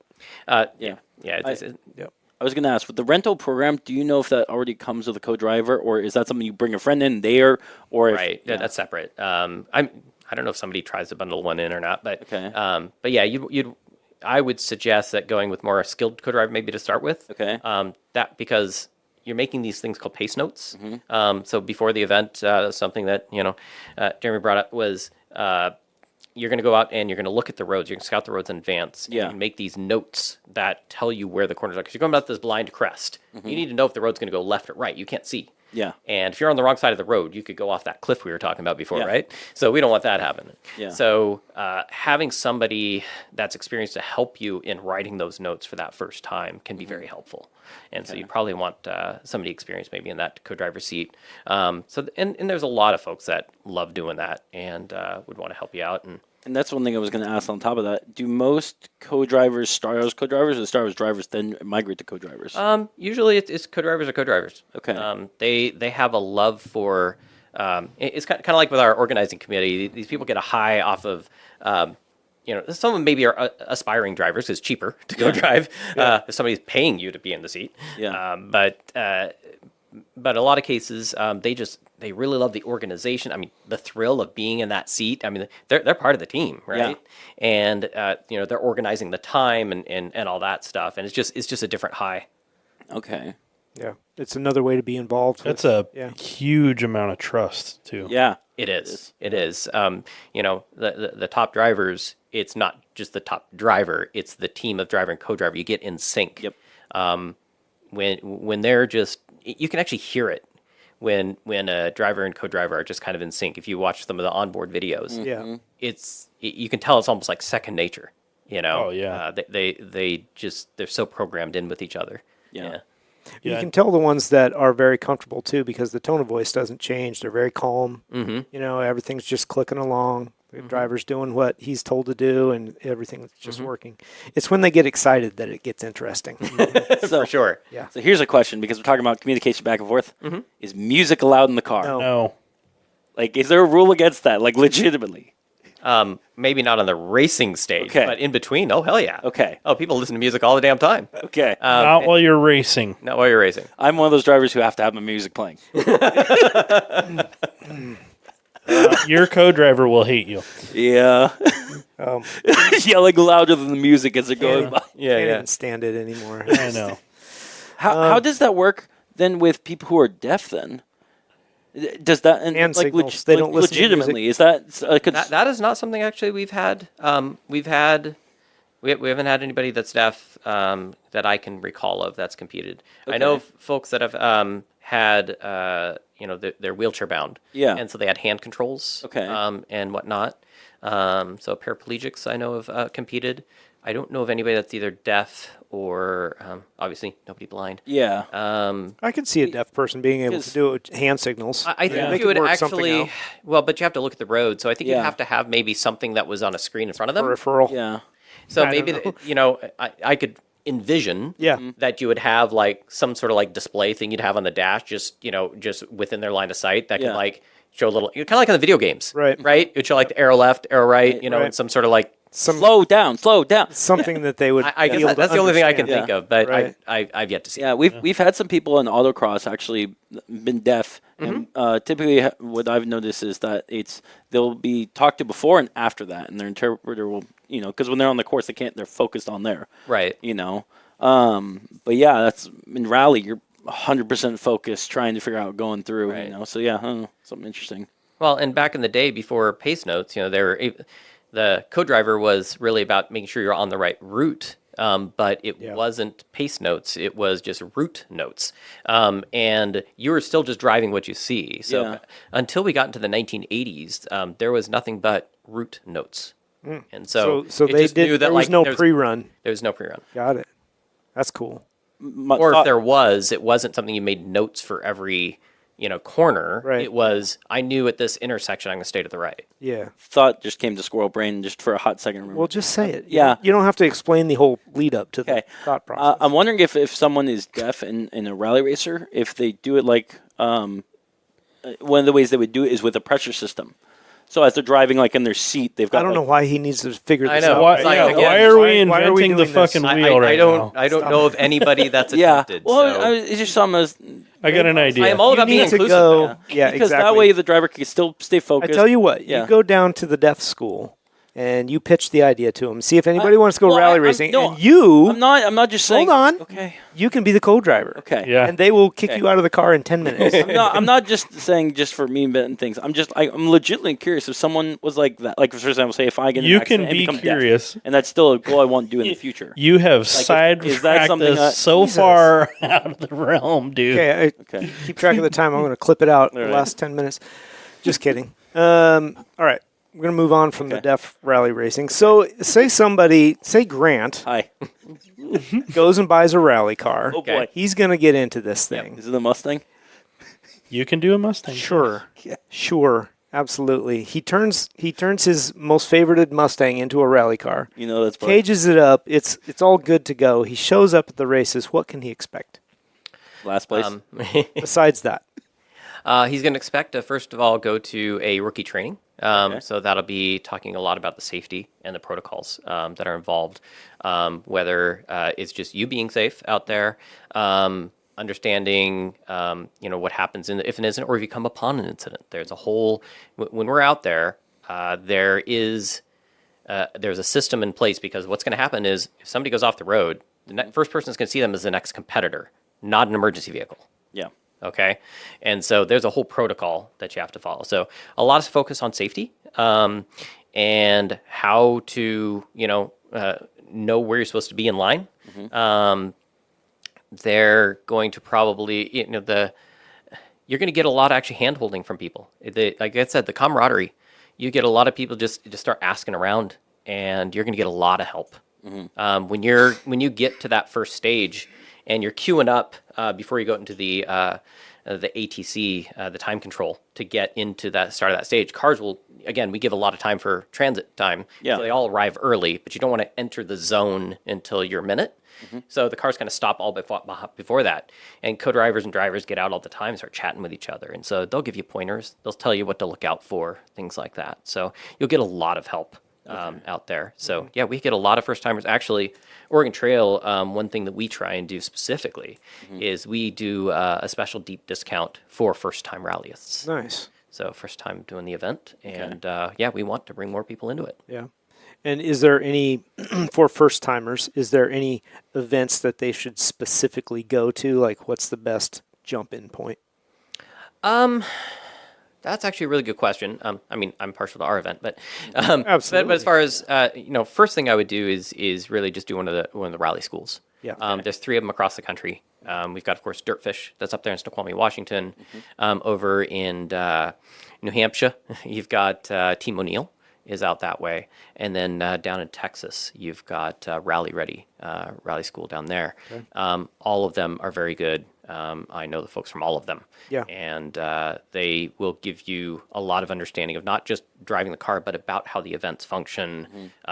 They then, in addition to that, the kind of the next level, I would say, is special co-driving from the Gelsaminos, Oz Rally Pro. This is Alex and Rhiannon Gelsomino.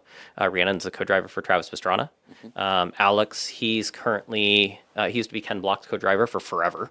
And then now he is co-driving for Connor Martell, who is Lance Smith's son-in-law. Lance Smith is the guy that owns Vermont Sports Car. So yeah, so Keep it in the family. Yeah, keep it in the family a little bit.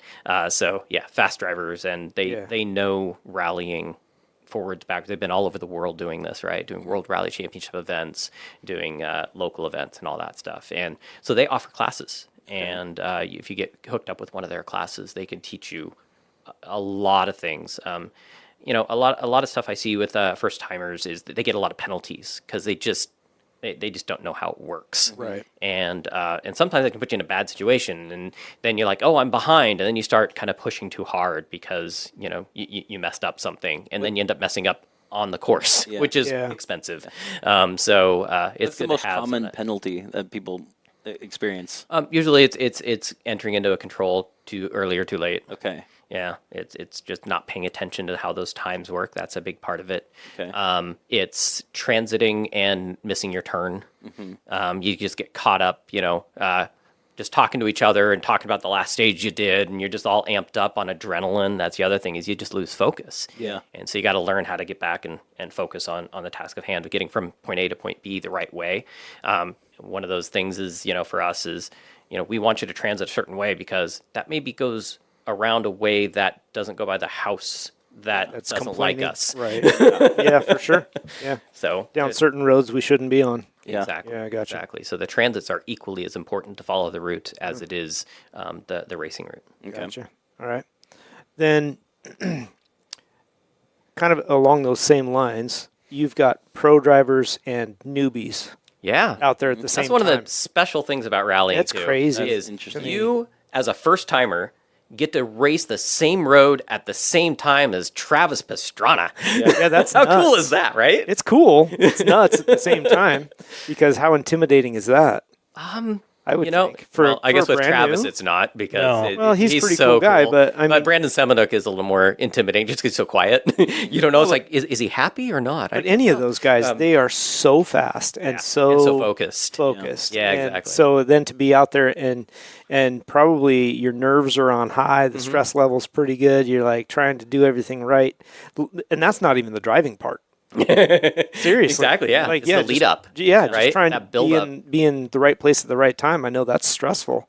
So that's kind of crazy to think that this is not just your backyard rally. Exactly. This is a No, pro deal. And now there's also regional events. Actually, if you were going to start, that's what I would recommend. Is do Okay. a regional rally before That's you do what a I was trying to national get event. at. Yeah, Yeah. sorry about that. That's right. So up in Washington, they have what's called Tour de Forest. Okay. Tour de Forest is usually done in the fall, September, October range. And we have a event we just started doing as a regional rally. We're actually out over by the Vernonia area, between Vernonia and St. Helens. Oh, The yeah. roads out Yeah, there. know right where that's at. Yep. Yep. And so there's a couple roads out there that we've been working with Columbia County, and they want us out there. Nice. Cool. And Bring so the tourism in. exactly. Yep. And you get 50 cars, regional guys, 40, whatever. It's not a huge car count usually for the regionals, but to them, having all their hotels full for a weekend is a big deal. You bet. And the restaurants and the stores and the gas Exactly. Yep. station. And you think about it, for campground. every team, you got a driver, a co-driver, at least one crew person, Yep. and maybe their families visiting, and Yeah, all so that you stuff. got 4 or 5 people per team. per team. Yeah. Exactly. So that adds up in a hurry. And Absolutely. then they all start buying food and all that stuff. And Yeah. so, good for the we've economy. done some kind of candidate events this last fall. So it's in November Mm-hmm. that we're doing this. So it's kind of wet, but actually adds another dynamic to it. But the regional events are low key. It's not as high stress. That's where I would start. I wouldn't want to start with one of the big ones. Yeah. Give me a It's little event to get It's my one feet day. Yeah. Yep. We did this last time. We did it as what's called a rally sprint, which is basically it was shorter miles. We only did one road and we did it 4 times in a row. Okay. But it's again getting the community also ready for us and how we do things. Getting ourselves used to the area, Yep. how Yeah. the transits would work and all that. So it's just kind of like a candidate event there.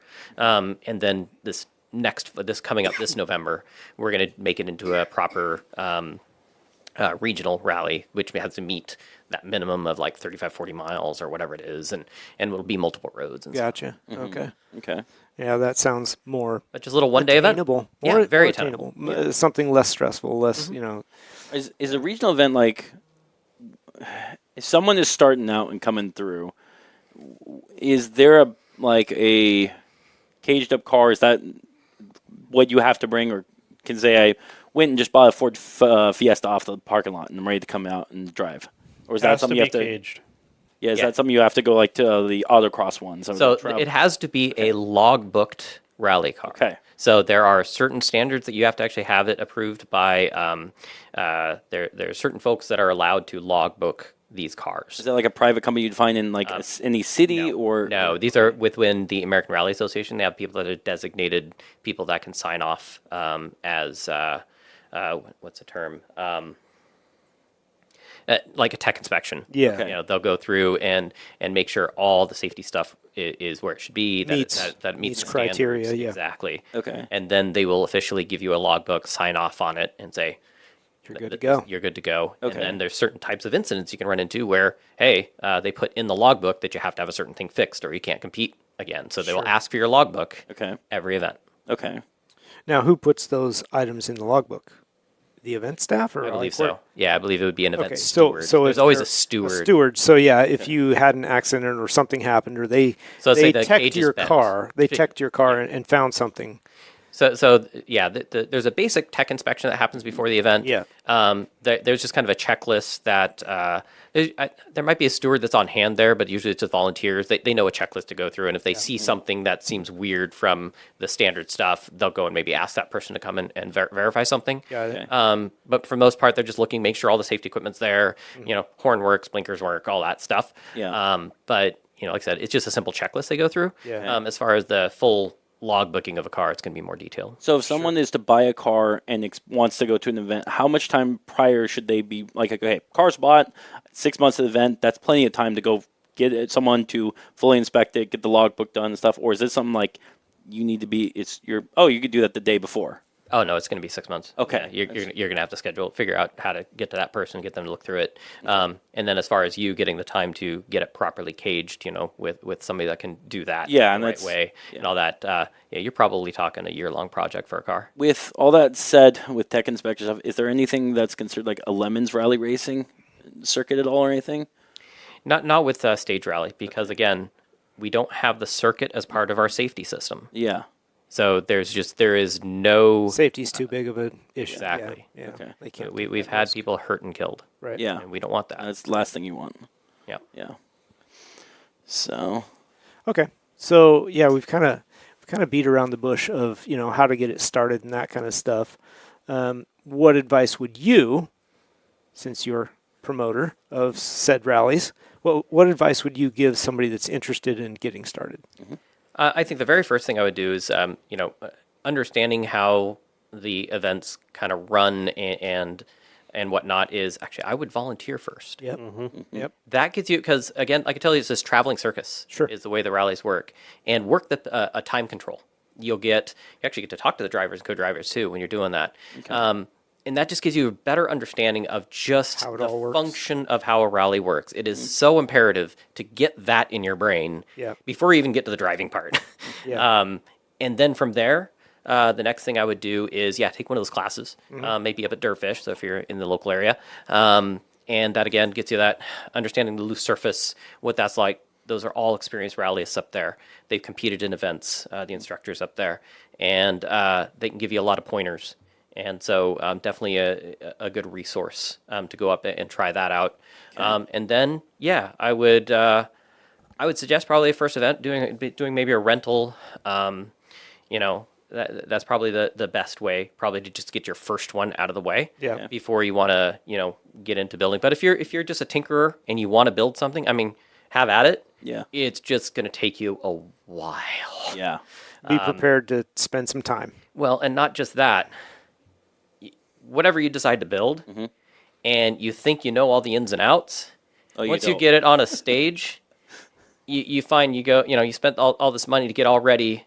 You do a stage and a half, and you broke something. Yeah. and you're done. Yep. And then you end up start chasing things to resolve. Yeah. And these folks that have the cars that have been well developed, even the guys that are doing those rentals, they don't want to work on it all the time either. They know what stuff breaks. Yeah. And what's a challenge with this stuff, and you probably know this with all the other cars that you build, when a car is a system, right?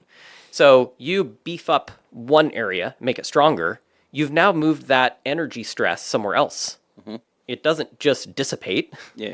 Right? And so the system of parts, you think like, oh yeah, I fixed it. Yeah, that's going to solve that problem. Oh wait, now I have a problem over here. Yeah. Oh wait, now I beefed that up. Now the problem's over there. Yeah. And so you're constantly kind of chasing that as you kind of develop your own build. And so, granted, there's a lot of help out there using less social media and stuff like that. Asking folks, talking to the community when you're at the events, they will give you a lot of pointers on stuff that they've built. So that definitely helps. And then the other thing I would say is the other one would be, if not renting, get a used one. Yeah. Get an existing vehicle Yeah. that's already been shaken down. But you also want to have somebody, take a look at it, make sure it's not a piece of crap. Yeah. But if it's one that's already been through that work of development, that's a good way to go. Okay. In terms of those schools, do they all pretty much have the same teaching methods, or every single one has their own kind of feeling to them? So if you go to, say, Dirtfish, it feels different than Texas and New Hampshire. Like, I think the fundamentals are probably the same. I know the folks from all of them. I haven't been to all of the places.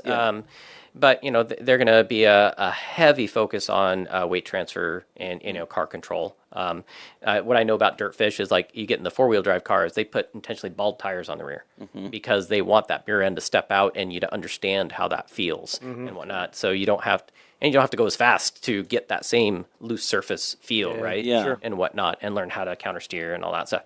So there's definitely that. A lot of it is focus on where to look while you're and how to hear the notes, and you're planning for 2 corners ahead, right? You can't even see that corner yet, and you got to make sure the car is positioned coming out of that corner just before that to be ready for that next one. And so you're really planning way ahead. So it's getting that thought process in, hearing notes through the radio, and then understanding the car control with it.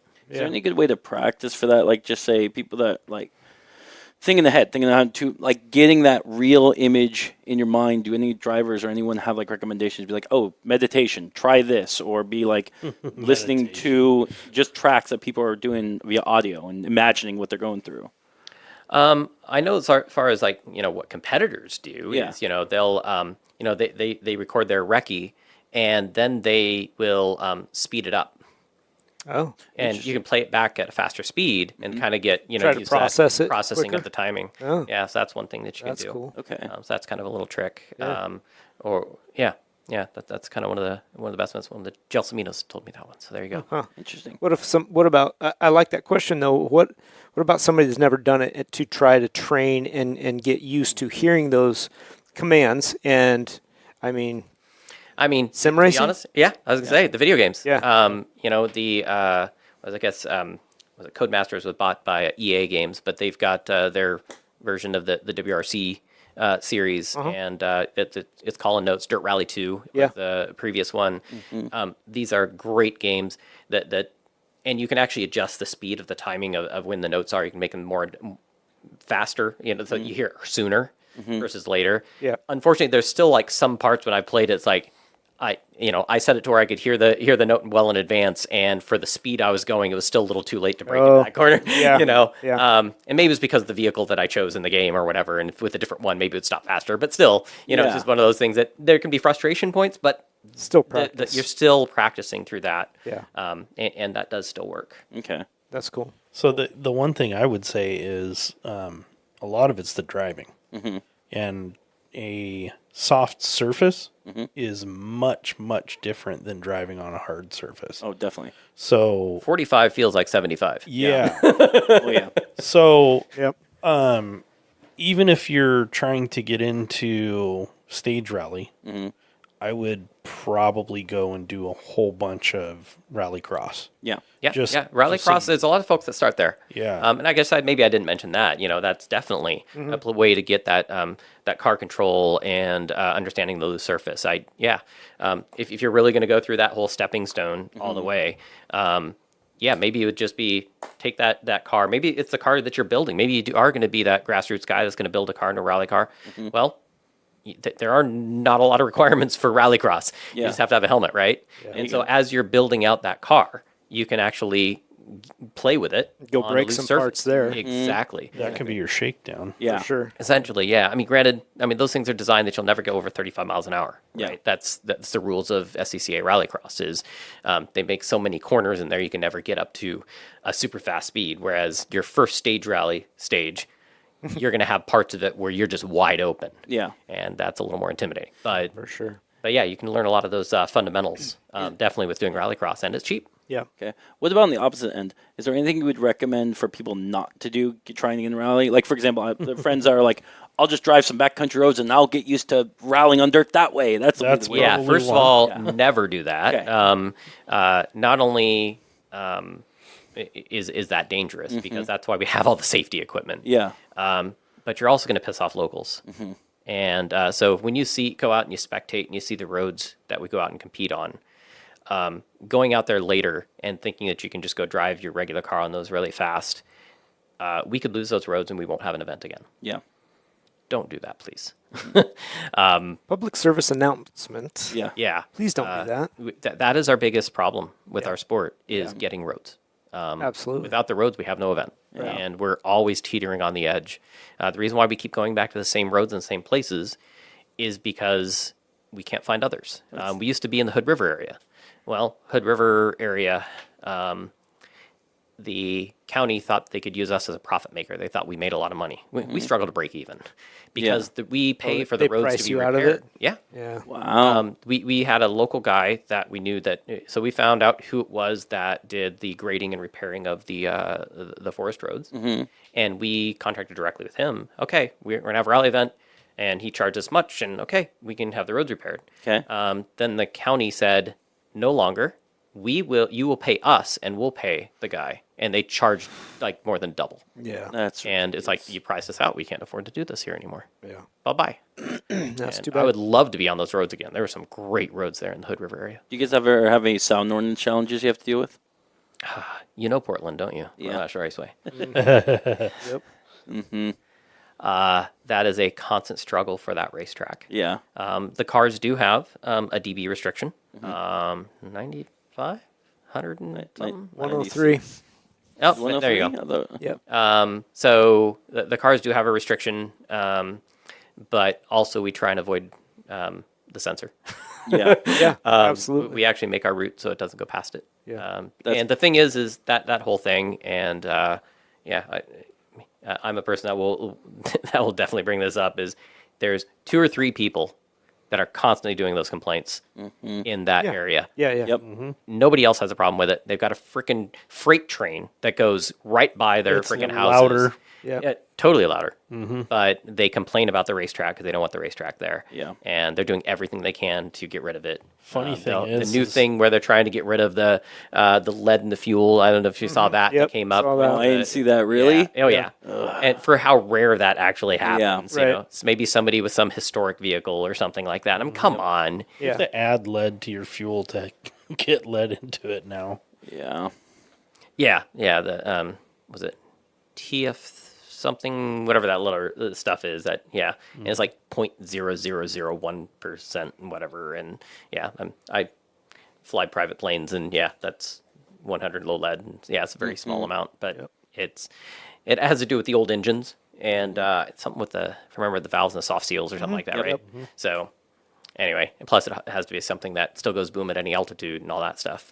Granted, all modern engines, Rotaxes and stuff like that, when it comes to aircraft, you have good electronic ignitions and all that stuff. So they're slowly transitioning them that they can use MoGas on them. But and I'm sure you can convert vehicles too. But if you're trying to stay historic, you've got certain historic things. You got like cars from 1920s racing on the track. And going sometimes, back and you know. forth. Yeah. My 64 Ford, when I had it, Yep. my dad had to actually harden the seats and put new valves in I could believe it. Yeah. because of the. Because they were built leaded with lead in fuel. mind during the time. It's- Soften the blow.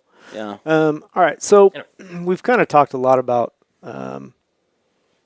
challenges for competitors and that kind of stuff. What do you see as their biggest challenge when getting into racing, or even maybe they've been into it for a full season? Like what's their biggest challenge? Sponsorship, getting money. Money. Yeah. Yeah, it's an expensive sport. Our country is massive, and having a championship that has 7 rounds, 8 rounds, and you're crisscrossing all the way across it. Across the country.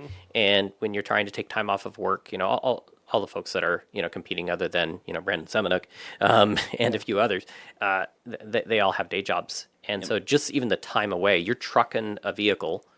All the way across the country. There's the time to have that done. Then you got to get there in time for recce, and the event. And then you got to get back home. Yep. That's just the time part. Let alone hotels, the entry fees, and all that. So tires, parts. Oh, yeah. You start adding that all up, and it is an extremely expensive championship. Absolutely. Yeah. Tens of thousands per weekend of racing. Has it been easier for people with sponsorships since more live streaming has been happening in YouTube? It's still been a struggle. The thing that's really looking actually exciting right now, I mentioned earlier Lance Smith, head of Vermont Sports Car. He's actually been trying to retire for several years, and he actually has stepped away from Vermont Sports Car specifically, and he started a rally promoter business called Rally Forward. This was just announced this year. He actually put it together last year, but basically the structure with ARA is changing a little bit, where they're having all the sponsorship management and stuff dealing with media, like photographers coming out, media guys coming out, and all the promotion of the events, working more with the organizers and stuff like that on that side, being handled by this group called Rally Forward. And he's hired on some of the folks that were part of ARA in that role, whereas ARA is going to focus on the competition side now, just the safety, the timing and scoring, all that stuff, the competition side of the rule making and things like that. Right. But we've never had just like a separate entity that managed nothing but trying to promote our events and help it grow. Yeah. And Lance is a guy that found a way. Right, he's been doing this pretty much all his life. He got to sit in the seat with John Buffum and got to feel what it was like to ride in a rally car, and he was hooked. Yeah. And he's been involved in rallying ever since, and was able to get Subaru on board and all that stuff. He's like, this can be done. This can be done as a way to to promote and business. I think I think live streaming may get better. So one of the problems with live streaming for us is we're out in rural areas. Yeah. Yep. In Oregon, we've been kind of okay. There's been spots where I can still get, as cell phone signals have gotten better with 4G and then now 5G. That has helped, but there's still areas where you get no signal at all. What about with Starlink? That's what I was going to say. Yeah. So that has now changed everything, right? Okay. Because with Starlink, you can still get the uploads still are not nearly as good as the downloads. But it's better than not having it at all. Right. So you can get, I think, 10 megabit upload, and you'll get like 150 megabit download. And so 10 megabit is still fine for doing a live stream. So I played around with it a little bit with our events. And so I think that may change the dynamics of getting more live coverage for events in the future. So if they build that up, I know ARA owns a couple of Starlink units. So building that up along with getting a big push for getting sponsors involved. We've got Kubota Tractor is the presenting sponsor of the American Rally Association now. Awesome. And people are like, Kubota Tractor? Why would a tractor company want to be involved in racing? Why not? Well, They use them. Yeah. Well, where are we racing? Yeah, on the dirt. Out in the country. In the country Gravel. around what? A bunch of farmland. Bunch of farmland. I mean, I was out doing stage setup last year, and one of the farmers that we go right by his property, wanted to come out and chat with us, and he's rumbling up in his little off-road Kubota little ATV thing. Yeah. Go. Hell yeah, right? Yeah. So I mean, that's a perfect example. It's like this is going to the people that they need to that they want to market to. Yeah. And so it's kind of understanding that. Actually, one of my favorite also examples of that kind of thing is understanding that the different kind of market you can kind of go to with as a sponsor. The head of Cooper Tires, when they were doing stuff before they got absorbed by, was it Goodyear owns them now or something? Whatever. Anyways, the head of Cooper Tire, they were a sponsor of our events for a year, and she was saying that what our best ROI is as far as sponsorship goes. Blue Ribbon, the bull riders. Really? Really? Yeah, the Pabst Blue Ribbon, bull riding yeah. series. And why? Oh, the trucks that takes to get there. Exactly. Yeah. All those guys with their horses and Trailers. and steers, and they all got trailers and they got trucks and they need tires. Yeah. Yeah. And they said it has been one of the best things out there, and of course also because nobody else is doing it. Yeah. Right? And so it was a great ROI for them. And I think Kubota, it's kind of be the same thing. Nobody else is thinking. It's like, wow, let's think outside the box of what kind of things you'd want out here. Sure. Yeah, I can imagine something like, I don't know, maybe we get Leatherman tools or something like that, because like people are fixing their cars on stuff, kind of in all these out in the wilderness areas. It's kind of their market, or maybe Columbia Sportswear. You could get these types of outdoorsy, out in the farmland, that kind of stuff. Yeah. Carhartt, I don't know, and maybe we can get that. But That's probably a good one. yeah, actually, I know somebody. I There might you have to go. work on that. There Anyway, you go. but that's been the hard thing is for not just the events, but for also the competitors is finding a sponsor that will stick with them, Yeah. and getting them the content that they need, Yeah. and because it's a small audience, so we need to build up the audience, and then also show the value. we've been doing recently, sending out surveys to volunteers and to competitors and to the spectators that we know about. We have the little QR code out at the spectator area, and saying, "Hey, fill out this survey because we want to know when you came out to this event. Did you go out to eat? Did you stay at a hotel? Give us this information." Yeah. They calculated this up in Michigan for their event up there, and in their little outside of Marquette, they did a weekend impact of like 4.5 million. Wow. Wow. So Yeah, those towns need to Holy know that. moly. That Exactly. This is what we're bringing in. well, right, exactly, and exactly. So we can then show that as value to also sponsors. Like, Sure. look at how many people are coming out to this thing, and are and those are just the ones that respond. Yeah. Which is probably 20%. Yeah. maybe On a 50 if you're good lucky. day? Yeah. Right. Yeah. So yeah. Yeah, that's a big deal. Wow. That is how things grow. Exactly. So let's. The more you know. Yeah, the more you know. Exactly. That used to be a thing on what? G.I. Joe. Nah. No. Back He's in the talking day in about the like this cartoons. Saturday morning cartoon. Yeah. Hell yeah. The more you know. So let's talk about your area. What's it take for you to put on an event? Like, seems like a lot of work. It is. Yeah. So there's a lot of factors to it. My specific role, I work with helping manage media out at events.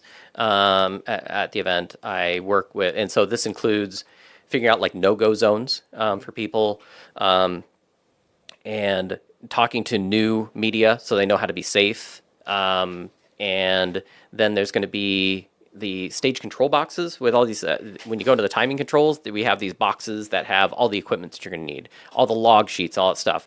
I build those out. So I've got timing clocks and all that stuff that are backups.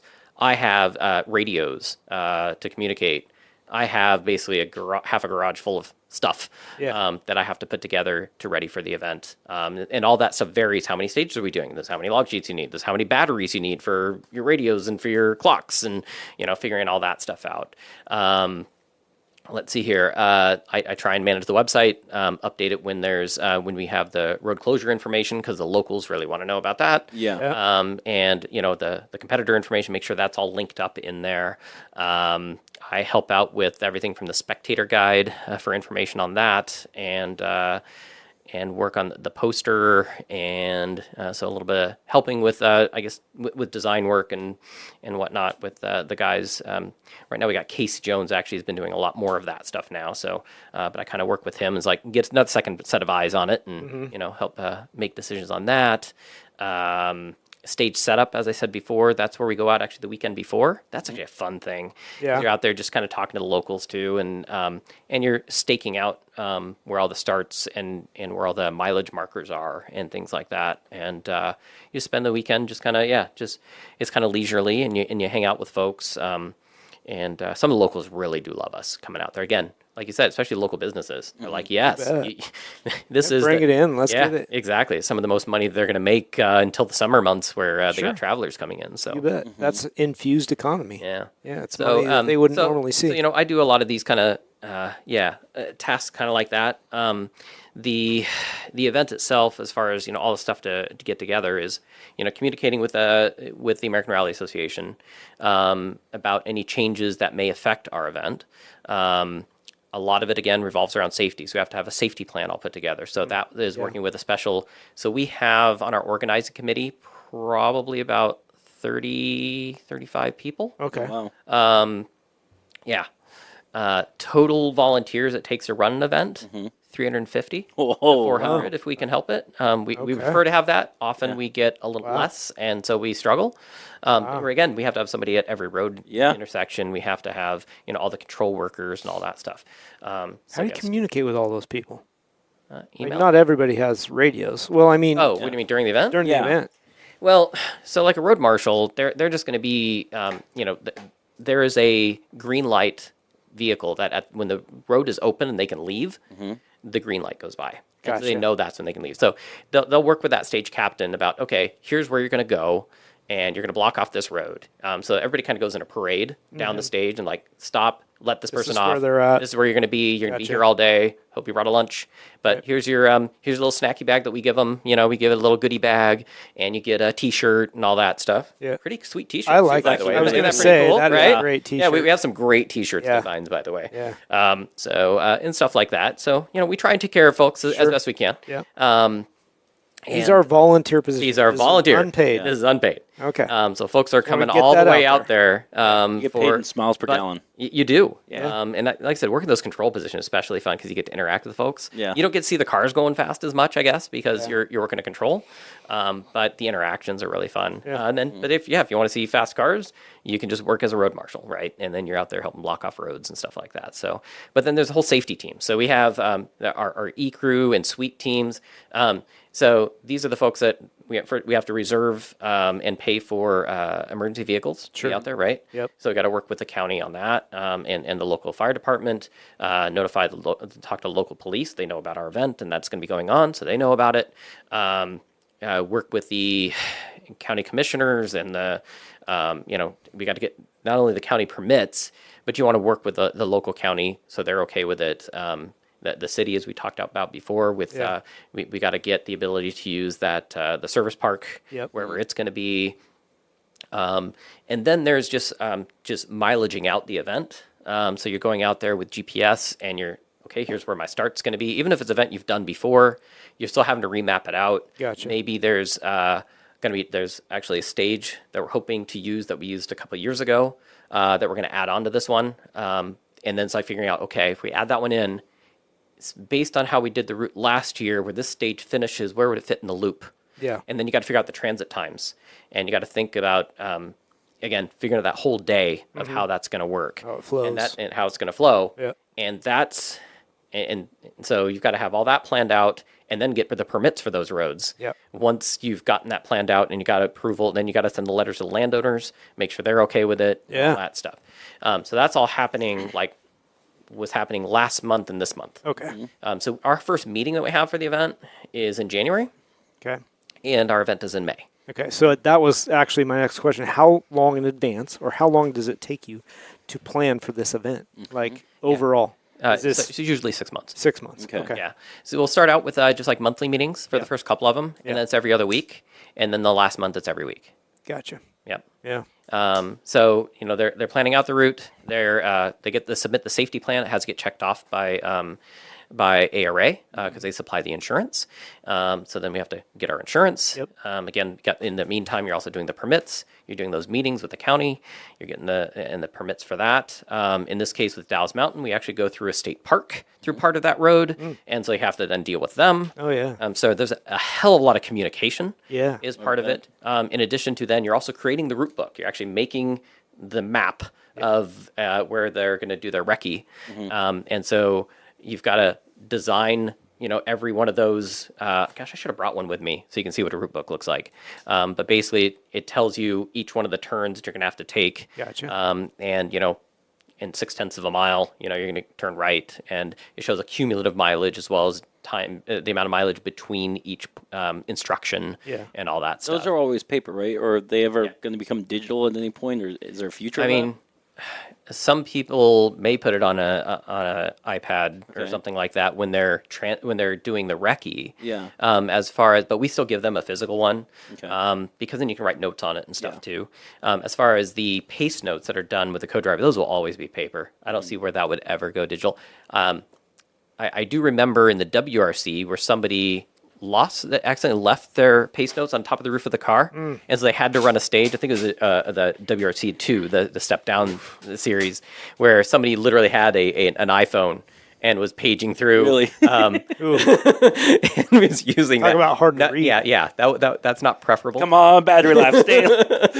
Right, exactly. Yeah, don't want to lose a battery on that one. But Yeah. anyways, we'll probably always use paper. Okay. Wow. What's it? And we have to send that stuff to a printing company. That's another thing. Got all these deadlines. So we use Yeah. local printing companies. to print. Massive amount of communication and, Yep. and deadlines and Yep, exactly. so much stuff that has to hit milestones just to Yep. have this event. And then you got stage set up. So the week before, again, we're going out and we're putting stakes in the ground and getting that stuff ready. Flags, arrows, things. Um, Any markers like that? You got to put markers up. We'll put the tough thing that you have is you have the locals that don't want us there. We'll pull things out. Gotcha. So you put up, you mark things as minimal as is required. Yep. Okay. You'll put like we'll set up the banner tape and we'll set it aside. Yeah. But it's not put up yet. Yep. Things like that. So we'll do a lot of the prep that's ready. So that's why we try and do it just the very weekend before, because that's less likely of somebody tearing something down. Yeah. Then you'll have, the day of the event, the stage captain for that stage with his crew will be going through that stage with them. Make sure and when they everything's see there. something that's odd, they always have extra banner tape, extra stakes, all that stuff with them, or extra signage that's necessary in case there's something that's missing, and Gotcha. then they can put that in place. Yeah. Okay. Makes sense. What's it look like once all the racing's done for the day? What's the teardown look like, and what's like the aftermath? Yeah. So really, that would be the end of. So say it's a stage that runs twice. That second running of the stage, what'll happen is the last car starts, and 1 minute after that car starts will be when the sweep crew goes through. Now, sweep are the crews that yank cars out that get stuck. They let's say your 2-wheel drive car and you high center off for a berm, and you're just got stuck there. They're the ones that are going to be able to yank you out. Okay. Or a car's fully off the road and it's rolled over, and they're going to be the ones that have the special winches and pulleys and stuff to safely pull that car back up on the road if it went off the edge, all that stuff. And then right behind them is going to be basically is going to be the green light. The green light says the road is now open. It is now a public road again, and right behind him, the volunteers will start coming out and start following behind. And as they come along, they'll start picking up stuff. Okay. So they'll be pulling the stakes out of the ground that had like mileage markers on them. There'll be any banner tape and stuff. We give them a garbage bag basically, and just start, shoving all that stuff in your car as you're driving along. If somebody else in front of you didn't grab that thing, you grab it. And so they kind of clean up as they go. Okay. We always like to make it even better than it was. Leave it when better we- than you found. Yeah, Exactly. Boy Scout motto. Exactly. Yeah. So we do that, and then the day after the event, those of us in the organizing committee will actually do another scout run during the daylight, because we tend to end as it gets into evening and Kinda late, stuff. yeah. And so there's things that can be missed. There may have been a car wreck that maybe went over a fence and damaged a fence. So we're going to want to inspect that, talk to the landowner, and see about what it's going to cost to get that fixed, so we can submit that to insurance if we need to or whatever. And then pick up other bits. We've had delaminated tire and bits kind of just go everywhere, and just kind of clean up Yeah. broken Make it bits look of good car so from that a you get roll. invited back. Yeah, exactly. Again, Yeah. just trying to do that nice extra little cleanup. You bet. So we do that then that next day after. And that's pretty much kind of how it ends. And What then about you were talking about earlier road maintenance, like for off road? Like, Yeah, how so- long does people expect like that to happen? Is it something like? usually it'll be about a week or two later. You'll have the sometimes it's really quick. I think actually now that I think about it, down in Dufur, one of the stages we were out that next day, and apparently that morning, because we didn't get out there until the afternoon, and that morning a guy was out with a grader already and wow. had cleaned up that road. So it was pretty amazing. That's not typical. Usually it's sometime in that next week that you'd have somebody come out and grade the road again. But Yeah. Okay. but again, a graded road after we've been through it is usually better than when we start. Yeah. So it's actually a benefit to a lot of these communities because we make the road better. Yeah. Even though we tore it up for a bit, it's been torn up all winter. Sure. Yeah. And we've had times where we have to pay for a grader to smooth it out enough for us to race on it. And Oh. then we have to grader it again. Oh, wow. That road's that bad. Well, yeah, when you have a really bad winter, Yeah. where it just starts creating all kinds of nasty stuff, exactly, or bad drainage and things like that. We've had to had rock hauled in when stuff has gotten too muddy and whatnot, and you need a rock base again because just the clay. What kind of size? Like -3/4 or something like that? Or That's preferable. There was a year that we didn't have a choice but have this big chunky stuff, and Pit run. basically it was pretty bad. It stayed put, but there was concerns of punctures on that. A lot of cars had to lift going over that stuff. does it matter if it's clean or dirty rock? Like when you order it, it just whatever fills. I think so. Yeah. Yeah. Okay. I don't do those orders myself, but I think it's not overly picky. I think it's just, and this also depends on whether it's a private road that's being repaired or whether it's one of the public ones. So Okay. it's probably whatever they require. Yeah. Yeah. Whatever they had there before. Yeah, exactly. But So where do you see Rally going? um, What's the future of Rally? what do I think the future of rallying? How is the how's the health of the sport and where's it going? That's an interesting one because, like I said, the challenges we were talking about before about electrics and stuff like that, and everything seems to be going that way. As much as I love the torque of electric, right? I mean, who doesn't? This guy over there. It's all the torque you could want, as much electricity thrown at it. But that said, I think hybrids maybe are a future. They tried that though in rallying, and it didn't work out. They actually pulled it out of the WRC, but a lot of that was cost driven. Yep. But then again, there's also the sustainable fuels thing that they're kind of pushing now instead, which is totally fine. I think burning hydrogen might be the future. You can actually, just like you can do a propane gas conversion on a car, you can actually make a hydrogen conversion on a car right now. Yep. You just change the injections and how that's done right. Program it right, and you can run hydrogen. So I think as far as that, think about the World Rally Championship and that future, I think that's more of where it's going to go. It's maybe towards that hydrogen thing. Toyota's pushing that a lot, and Toyota has a lot of money and a lot of push in a lot of motorsports. Yeah. So I think that might be where it's go. As far as stateside, I think we're a lot slower to grow on that train. We're still mostly grassroots. You'll say that, out of 75 entries, 55 of those are going to be regional guys. And some of those ones that are entered national are actually regional people entering in as national because they want to compete with the national guys. So, I think because it's so grassroots, we like a lot of the older cars where you can work on them and whatnot. That's one of the bigger challenges, even before you get into into anything like hybrid and all that crap, is the fact that the modern cars and their electronics alone. Yes. You literally have to gut the cars completely now, and then put in, a Motec or whatever. Real basic. Yeah, and just kind of redo the whole car from scratch. Whereas you didn't have to do that with the old GC and GD Subarus and things like that. You could use the existing wiring. Maybe you reprogram the computer a little bit or something like that, but that was it. And that's just not possible anymore with newer vehicles. So I think that's one of the struggles, is just getting any newer vehicle. But I think we're going to see more of these cars from Europe. One of the things that Rally Forward is trying to do is, it's very expensive to use those Rally 3s and Rally 2 cars in the United States because you basically are only allowed to have the cars here for a certain amount of time because they're not technically a legal car in the United States. Right. Like a show and display kind of thing? And exactly. Okay. And because we transit on a public road with what has to be a street legal car, unlike you guys on a circuit race, you can do whatever the hell you want. Right. That is totally private, doesn't matter. Right. But because we transit on public roads, these are cars that have to have a license, and they have to have insurance, and all that stuff. Yeah. And it is a huge struggle. And there's people that found a way to work around it, some gray areas on that.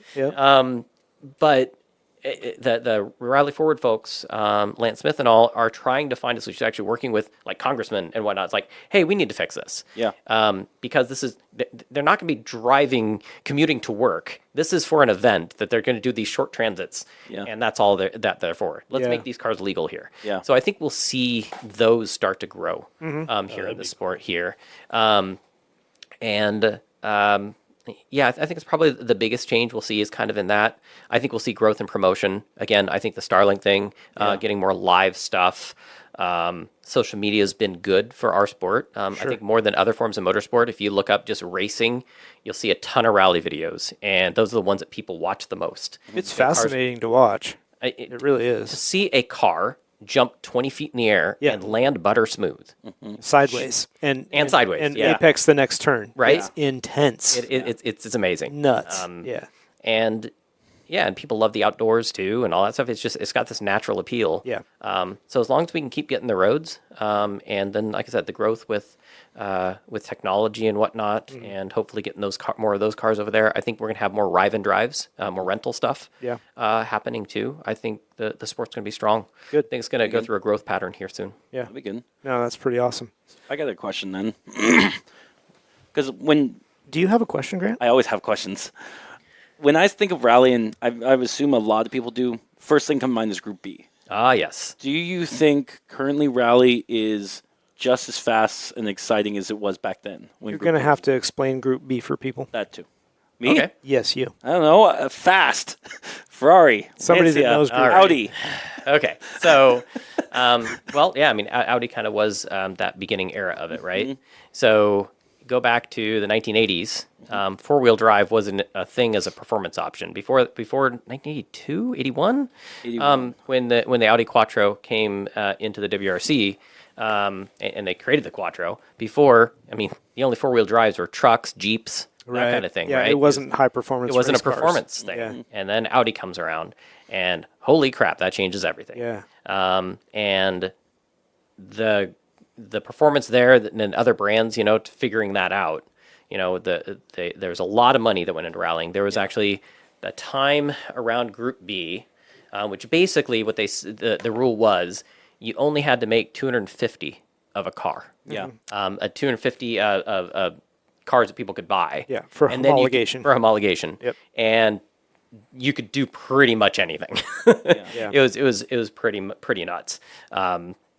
And so there was a lot of horsepower in these cars. Obviously, the Audi Quattro, it was a turbocharged 5-cylinder, Yeah. inline 5-cylinder, but back then we knew how to make power. Boy, could we make power! Oh, yeah. Sure. I was. But the other part was our suspension sucked, our brakes sucked, the tires weren't as good, right? So getting to that, so during that era of Group B, and by the way, do you know where the very last ever Group B event was in the world? I do not. No, I actually do not. Just north of here, Yeah. Olympia. Wow. Really? The Olympus Rally That's was cool. 1986 Huh. was the very last Group B event in the world. I'll be darned. What was the it was part reason of the for it being the last one there? It was the last round of the World Rally Championship. Okay. It was part of the WRC back then. Okay. Yep.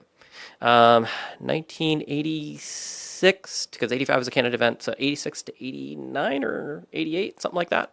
Okay. So after that, they went to what's called Group A. That's when the Lancia Delta Integrales and whatnot were the car of choice. But anyway, so yeah, Group B became too dangerous because how loose the rules were. You had people sitting on top of the gas tanks and things like that, and people were crashing and dying. And Just don't see a problem with it. I don't understand. So that ended up ending. It only took 2 years into the Group A era before they were as fast as Group B. Really? 2 years. That's Oh, it. wow. Now, you Racing didn't see breeds that. technology, That was yeah, not the same in horsepower. Yeah. It wasn't straight line speed, but it was then getting better suspension and better brakes and all the other things. So Yeah. the average speed went up tremendously. The Rally 1 cars in WRC are exponentially faster than Group B. Yeah. And they're running little 1.6 liter, turbocharged Right. 4-cylinder. So Yeah.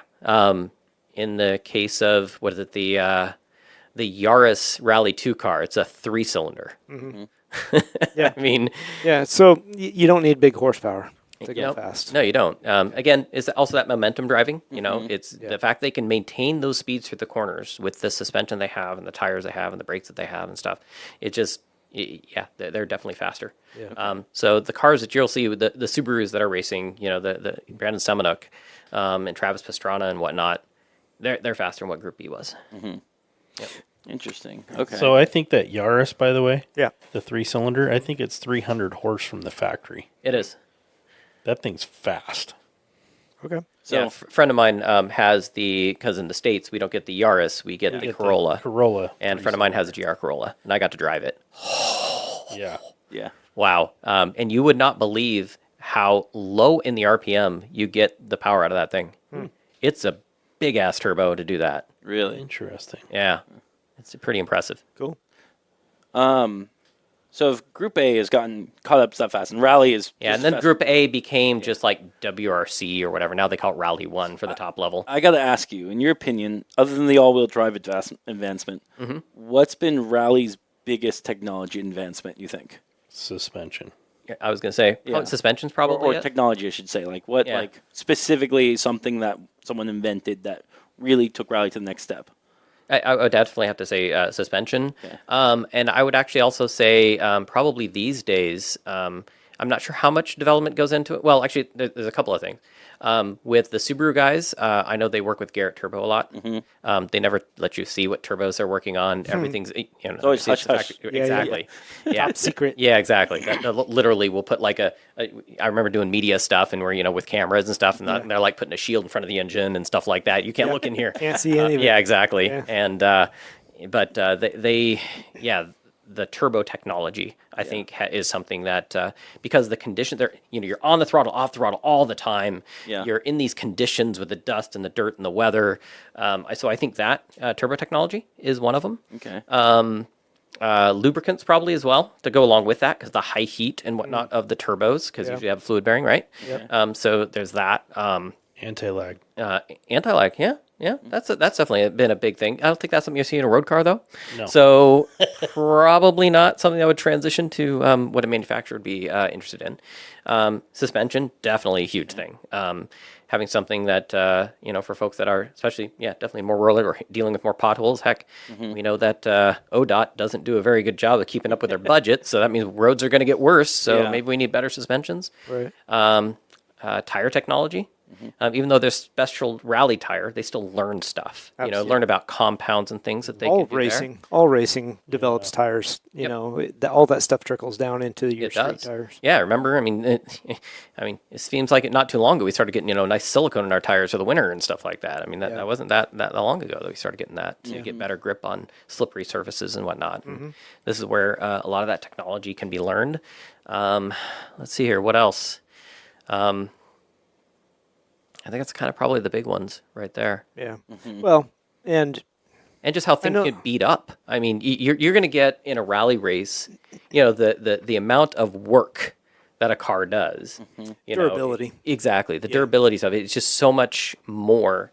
When I'm out there just in my Outback and, spirited driving to do stuff for the rally, when you're slipping around with it, you're making those differentials. You're constantly locking the center diff for the all-wheel drive and whatnot because you got a tire slipping and things like that. And so those things get a lot more work. Yeah. And so you're going to get that wear to understand, what areas do you need, maybe have better cooling for maybe the road car or whatever. well, transmissions too, though. Yep. Oh, That's another one. Yeah, I was gonna say for sure. like the sequentials even. Yeah. I bet Sadev That stuff gets a lot That because stuff the amount trickles of down. Absolutely. the amount of shifts that you're having to do in Yeah. rallying is a lot. Do they use stick sequentials or do they use paddle shifter sequentials now? Stick. Stick? Yeah, manual Why? sequential. Why would you do that instead of having it up here? Because your hands are on the wheel, you're more So WRC did a paddle shifter for a short time. The problem is just the cost. Okay. It is exponentially more expensive to do an electronic paddle shift that tells a computer to do the shifting than it is to do a manual sequential where you're going right into the hydraulic Just system bang with it. your Yeah. with your hand. Okay. So they got rid of that because of cost. Okay. The manual's probably a little quicker too. I know the electronics can be fast, but it seems like there's going to be a lag. Maybe I'm wrong. I'm just guessing. But the difference there is you can do it when you're in a different part of the corner, maybe. So Sure. right, because your Timing. hand doesn't have to go Yeah. off the wheel. Yeah, timing. And so you're not like shifting first and then turning because you know that turn's coming. Yeah. You can do it in the turn. Yeah. And so I think there's so I Compensate don't for I don't that. think that's necessarily slower. Mm-hmm. I think you actually get a minor speed advantage with the paddle shifter. Okay. But I think it's minor. Yeah. Nice. All right. Interesting. What's it like? You say that the sport's healthy and all that, but cost of entry is very high. How do we get new people into the sport? Knowing about it. I think the problem is just it, huh? knowing about it. Just knowing Is about it? You get people out there. Yeah. And come out to PIR, get there in the paddock, and you start seeing it and feeling the vibe, and you just get sucked in. Yeah. And so I think that's a big part of it. Yeah. Yeah. Yep. Just getting it out there. I think that's it. Advertising. We try. Yeah. Just being there is the best advertising. It really is. Yeah. Yeah. So I got to know, with all your years being involved with rally, do you have any story or experience that really sticks out to you? Like when someone says, "What was that?" Gosh. Oh man. That's a really tough one. I should have had one of these planned. I like to throw the curveball question. Yeah, no, that's a really good one. I'm trying to think of something that happened specifically with me around. I remember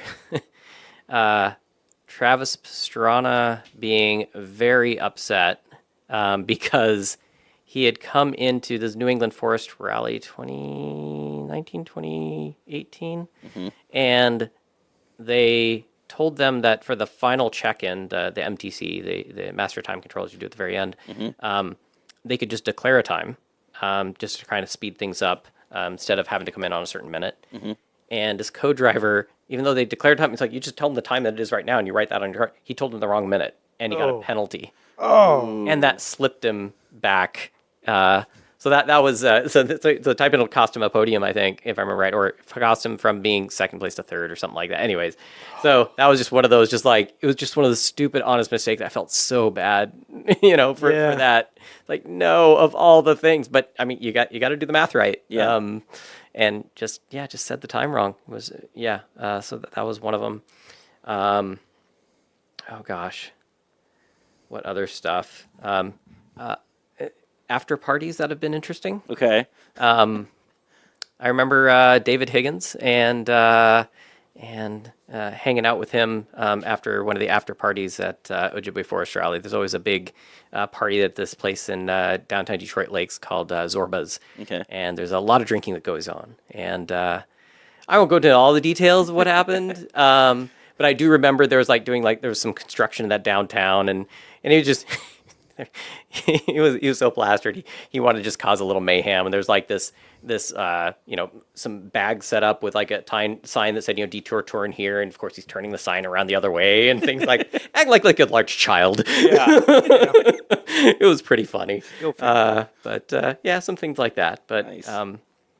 but I mean, I don't know. There's a story every event though. Yeah. And, Something's always happening, right? So my favorites are the folks that in the back that or mid pack that there's one.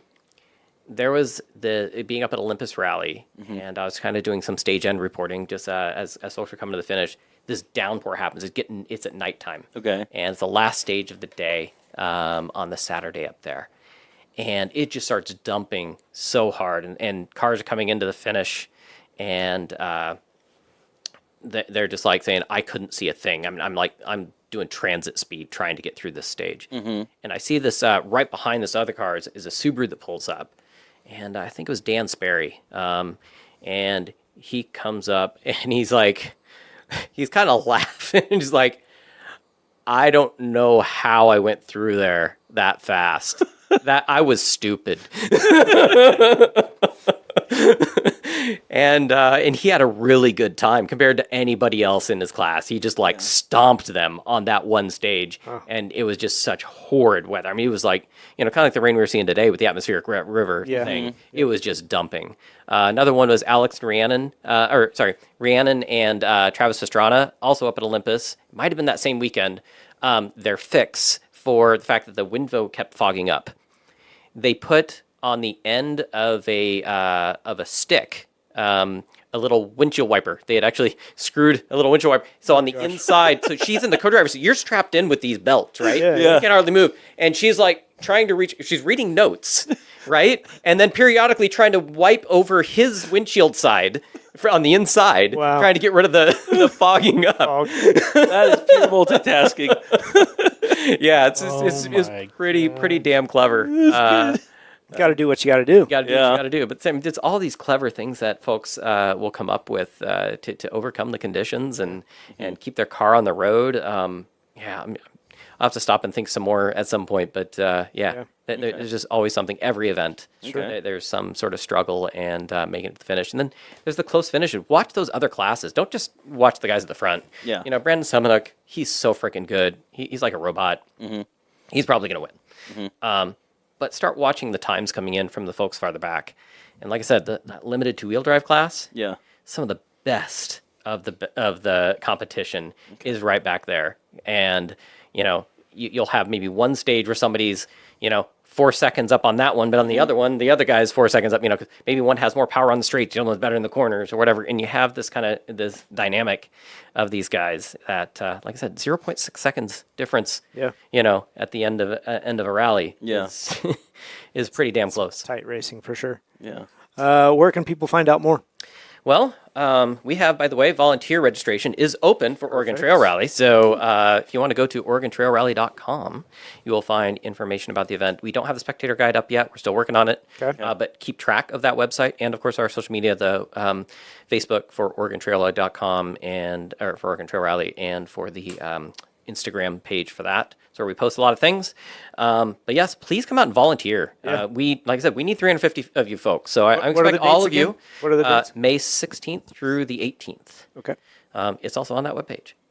Perfect. Also, if you want to know more rules and things about the rally cars and the different specs and things like that, go to American Rally Association. I think it's AmericanRallyAssociation.org or something like that. It's if you do a Google search, Google you'll find search, it'll come up. yeah. Exactly. And so you'll find out more about the different championship events. So we'll have in April will be Olympus Rally. It's in Shelton, outside of Shelton, Washington, which is about a half hour north of Olympia. Yep. And then we'll have the next month after that will be Oregon Trail Rally. So very excited for that. And Nice. then we got our regional events. There's events in Canada just across the border. Although I don't know if they may charge a tariff for going in there now, but Yeah, who knows? $10 fee. Where is the nearest world? Rally Championship event. Yeah. Ooh, nearest. That is a good question. It used to be Rally Mexico, but they stopped doing that one. Probably Chile. They go down to Chile now. Okay. So we're going to have any of our Chile listeners let us know how that is. Other than that, I guess go to Spain. I guess would be one. Portugal. Interesting. I but- know there's a lot in Europe. Yeah, most all of it's in Europe. We've been trying to get an event to come to the U.S. Part of this rally, the promotion stuff going on and whatnot would be to try and work with them to come to the United States. A likely candidate area for that is Tennessee or Kentucky. So we've got some events over there now. How come And- either of those two? The mileage of the roads that they need is kind of favorable to that, and you need a large amount. You need a large area for the service park. That's an available thing there, and then from what I'm hearing, just closer to lodging and whatnot. Okay. So it's like we actually have some amazing roads up there in the Olympia area, and outside of Shelton, and those Green Diamond roads probably work really well to some extent. Yeah. But you're talking about 300 stage miles Okay. needed for a WRC event, Yeah. not 130. Okay. And so, or maybe a little less than that, maybe it's 300 kilometers, but still, it's a lot more than what we do. So more like 200 miles, 250. It's hard for us to have events that have that many unique roads to be able to Don't go have on. the area or the outside support. Exactly. Hotels and and all that stuff. Tennessee close by. recently, had a thing where they're trying to get more motorsport in their state. They actually have where the state will help pay, help promote stuff and whatnot. Incentives. Exactly. Yeah. So that's probably another reason why it would be Yeah. more likely to be in one of those states over there. Interesting. But Doesn't that's- Utah do the same thing though with the Motorsports Commission? Like they're trying to get more motorsport in. I think I heard something about that. Yeah. I haven't been really following Utah too much. but- Yeah. Well, I know that they've done some of the closed course rally stuff out there at Miller. Oh, right. Yeah. That's So- with the Nitro Rallycross and all that stuff. Yeah. Yeah. So I don't know. They also promote a lot of motorcycle sport and that kind of stuff. Yep. So Yep. they're- Yeah, but they're trying to. The tough thing is, you got to get the roads Yeah. that are interesting Yeah. and out in a rural area. But then you also need the volunteers that'll come out there Mm-hmm. and help you out. So you need a good volunteer base. It'll be. If the volunteers come out, do you guys allow camping on site, like the night before or anything like that? There's definitely camping nearby, but not Okay. on the road itself. Okay. It's not like, I guess. Like with autocross, Yeah. most of the events we go to, there's a good amount where people park trailers and camp out. Yeah, but we're only Yeah. talking 100 people. True. Over a weekend. And so, Yeah. we're also not spread from, hell to breakfast. True. yeah, it would be tough with 300 volunteers to. Yeah. Yeah, that would be a nightmare. But I mean, there's definitely actually we've got a lot of links to some of the different camping areas that are near our event. Yeah. So there's definitely camping out there. Yeah, Place to people stay. Yeah, there's places to stay. They don't stay at the high school or something like that. Camp out in the football field. Well, there are events that utilize Yeah, those that's spaces. true. That's yeah. true. But I think they keep most of that stuff locked up these days. Yeah. Watch out for vandals. I suppose so. Okay. Well, we're running really long, so I'm going to skip the next topic. We're Really going to good jump long. it. No, it's perfect. It's awesome. Question for you. Things that we ask every guest. Now, this is not related to rally. Okay. So this is your personal opinions, okay? I warned you. Yeah, this is the most important you? questions. I did. Yeah. I don't think you did. No, he didn't. No, you didn't. They were not on the they show were not. notes. They weren't? No, No. they were not. I put them there. Yeah. No. I think I sent it. Oh, okay, something separate. Oh, Okay. okay. Yeah. All right. Well, that argument's settled. Okay. We always ask top 3 vehicles you would like to drive someday. Ooh. No vehicles. Vehicles. Yes. Can be any. Doesn't have to any be type just a of car. Oh, transportation. yeah. Okay. Doesn't have Yeah, to be a car. hovercraft. Yeah. Yeah. Yeah. We haven't had that yet. Well, I mean, you had me at Lancia Stratos. Yeah. It's a good one, huh? I mean, just the history. Yeah. History and cars are a thing for me. Yeah. That's cool. So that would probably be one. McLaren F1, Okay. Beautiful. right? Yeah. That's on your list. Yeah. Yeah. I mean, why not, right? Yeah. Then just trying to broaden to just something different. I don't know. A train. A blimp. I want to drive a train. A blimp. Yeah. An F-15 Eagle? No. I mean, if absolutely. that's allowed, It's on there. It's vehicles. You know, man. that's always been my favorite plane of all time. And now that the Oregon Air National Guard's getting the EX, which it has all the new modern stuff inside the F-15 package. Oh man, that thing's a beast. Nice. Hell yeah. Yeah. Okay. Yeah, we'll take it. Sounds good. All right. If money is no object, Okay. what 3 cars would you like to own? Okay. Back to the McLaren F1. Yep. Checking 2 boxes there. Yeah, well, so it has to be 3 again. Yep. Oh, gosh. It's going to be in your garage. You don't have to worry about service. You don't have to worry about buying it. Doesn't matter. I would want one of the Indy cars from the kart championship era. Ooh. All right. Okay. Yeah. Yeah, one of the old like Menard chassis. Be able to take it out on track days and Wouldn't that be actually amazing? play with it. I don't know if you ever remember going to the Budweiser G.I. Joe's 200 here. I and never hearing got to those go, things. but yeah. Yeah. Man. That era of car was Yeah, like 1,200 Quite something. horsepower, whatever the hell they were doing. wow. It was just, yeah, yeah. they're just screaming demons. Yeah. Okay. Were they running V8s back then, Yeah. or did they run? Okay. Yep, Yeah. yep, twin turbo V8s. Yeah. Let's see, what else? Money, no object, another vehicle. There's a lot of them out There's a there. lot. So many. I Yeah. mean, it's a long list. Of, difficult is. to. It is.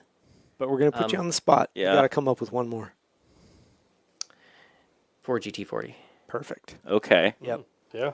Yep. Nice. Original? Which Put that right which next- which version of the original GT? Yeah, that's a- Mark 1, 2, or 3, or 4, Yeah, that's a valid question. or would a kit be satisfactory? I mean, if money's no object, you go Yeah. real. Yeah. I mean, I'd go real. Okay. But I'd probably pick the more reliable one, whichever.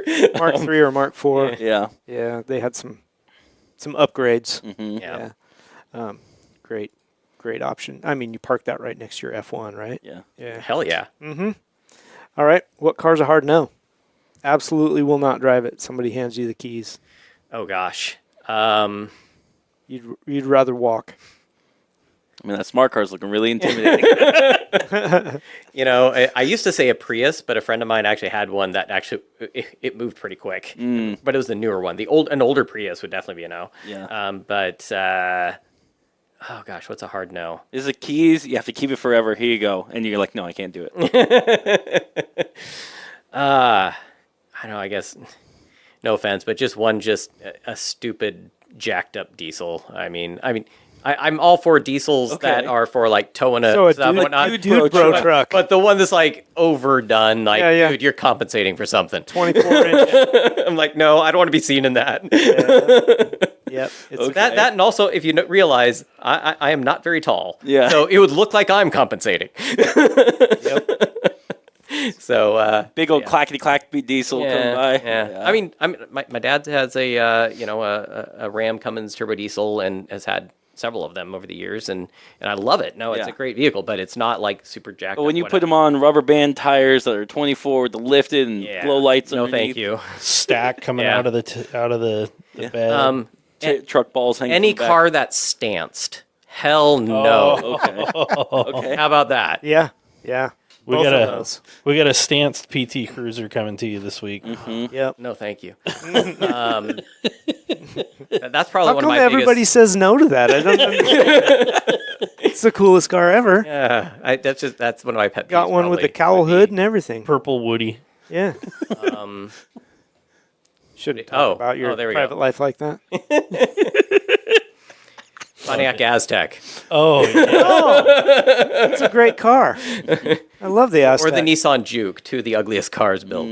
Juke is not great, but especially the Somebody name. races one. I of like those. the Aztec. Yes, he did. He's not in this area anymore. He's out east now. Gosh, why am I forgetting his name? As I drop my pen. Gosh, I'm forgetting his name off the top of my head. all right. But yeah. I mean, he drives a Juke. He doesn't deserve a shout out. Yeah, he had a lot of problems with the ECU and whatnot, and trying to build that thing. But yeah, it was an interesting rally build. Yeah. Yep. Okay. Interesting. That's the other thing about rallying that's so cool, though, is just the interesting builds. You have Everything. people that will just. You made that into a rally car, Yeah. you know, Yeah. but that makes it so interesting and so fun. Yeah. Have you seen that Ferrari 360 in person rally? You know what I'm talking about?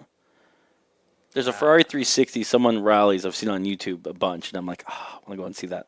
Is it I have here? no. I don't think it's here, but I'll No, send you a video link there's- later. But there's there's- a whole channel dedicated to it. Okay. Yeah. Now you know about Sam Alberts, though, Ferrari engined Subaru, though, right? Mm-hmm. Yeah, and he's from here in Portland, and that Is he Portland? I thought he was Spokane. No, No? no, he's in Portland. Because it runs the that's 458 engine, right? Better. That one? Whatever was in the California. Oh, I didn't realize it ran that one. Yeah, Interesting. The Maranello or whatever it is. Yeah. yeah. It's a cheaper engine. That's why. Yeah. It's more As easier to Ferrari source. goes. Yeah, Well- it's easier to source and was cheaper. I don't know if that would. Okay, so here's the thing: a 458. Sorry, you're the Ferrari guy, I so know, you're I know. gonna school a me on this. 458 engine is the same that's in like the Maserati, so you can get those for if it's a Maserati brand on top. Get them for like a couple grand. If it's a Ferrari engine, you're spending 10. But the California is interesting. No, his is definitely more around Because- that range. So I think that is. I think he told me it was the one out of the California. Because the reason that's interesting is because those are turboed engines, and to get all that together, His was NA. No, his NA. yeah, Yeah. because that's the Californias are turbo. Anyways, that's why it's interesting. Are you sure all of them were? I Put tell us you in what. touch. Check. I think the Put us in orig- touch I think- with Sam. We'll get to the bottom. I tell you what we'll Exactly. do. I'll Might reach out to not Sam and be. see if I can get him on. Okay, let's do that. Okay. Anyways, you had other questions. That was all those questions. I did want to give you the floor if there's anything else you wanted to touch on. I think I touched on most of it. It was I really just- in depth, and I appreciate that. Oh, It was really hey, good. I love talking about it. Yeah. This is awesome. a sport that like I said, I got so sucked into this, and We can there's tell so there's much- passion there. good. that's awesome. Good. I mean, it is a very technical sport, right? Yeah. I think that's one of the tough things is it's hard to follow because it is one car at a time and all that. So you're having to look at a timing list and whatnot. Sure. But you still get that vibe of the competition being close when you're there. Yeah. And I think that's when people try and follow an event remotely, it's harder to get that true excitement, that vibe. Yeah. if you're just watching timing sheets. for Yeah, sure. exactly. Yeah. So come out and see it. Yeah, I can't It's wait. an experience. I can't wait to come see it. When you hear the sound of those engines Yeah. echoing off of canyon walls and stuff like that, that is not something you will get You at a don't racetrack. Well, you don't get that on the TV either. Yeah. You don't. No. I mean, you hear the screaming engine; it's pretty cool, but Exactly. I want to see it in person. Yeah. So- So, go and hear the Doppler effect. And I got it right there. Why would I need it anywhere else? perfect. and the best is when there's a night stage. Yeah. Yeah, You just you got this kind of quiet. You can hear the car starting to approach in the distance, Yep. and suddenly you get these lights that come out of around a corner, Yeah. and just suddenly lights up everything around you with the light pods, right? And the noise is just amazing. You got fire spitting out of the back as it lets off the gas and goes in the corner with the anti-lag, and then it fades out and disappears, and Awesome. it's just gone. And they are ripping. You literally just painted a picture in my head. That's no, it's beautiful. So good. That's great. I am looking forward to it. Yeah. Oh, So let's make clarification. So you were right. Thank original you. California. I want to hear that again. You said what? You were correct. Thank you. The original California was non-turbo, and I should clarify the ones in the first gen, late 2000s, early teens. The second gen was a turbo one on that one, and I think that's where it was coming to me because most of the newer ones and Ferrari went to turbo after the 458 and around the areas where everything was turbo. Got it. Yeah. So, but that makes sense. Interesting. I didn't know it was that V8 in there. Yep. But yeah. All right. Well, let's try to get Sam on the show. Okay. Let's talk about it. I want to talk about next show. Okay. I'm going to put this challenge out there. So last show, which was 2 weeks ago, yes, but we did the pony car challenge where we each took a specific car and Put 12 grand. virtually put 12 grand into it and built a competitive Optima car. I will say I've gotten a lot of feedback from our listeners because spoilers. And they said how ridiculous it was. So just a spoiler on this one. Jeremy was given a Ford Mustang 2015.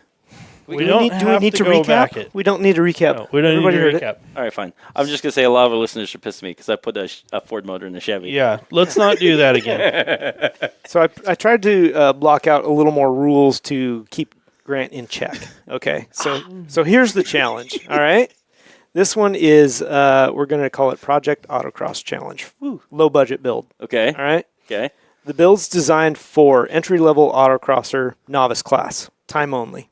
Okay. Okay, that gives you a rule set.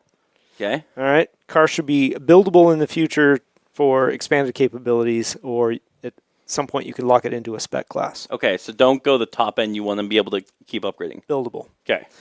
Your budget is 10 grand. Okay. You do not get a car. You have to purchase a car. Okay. Okay. That's car and parts. Car and parts. Roger that. Hang on. 10 Hang on. grand. Hang on. Mac, just listen to me. Okay.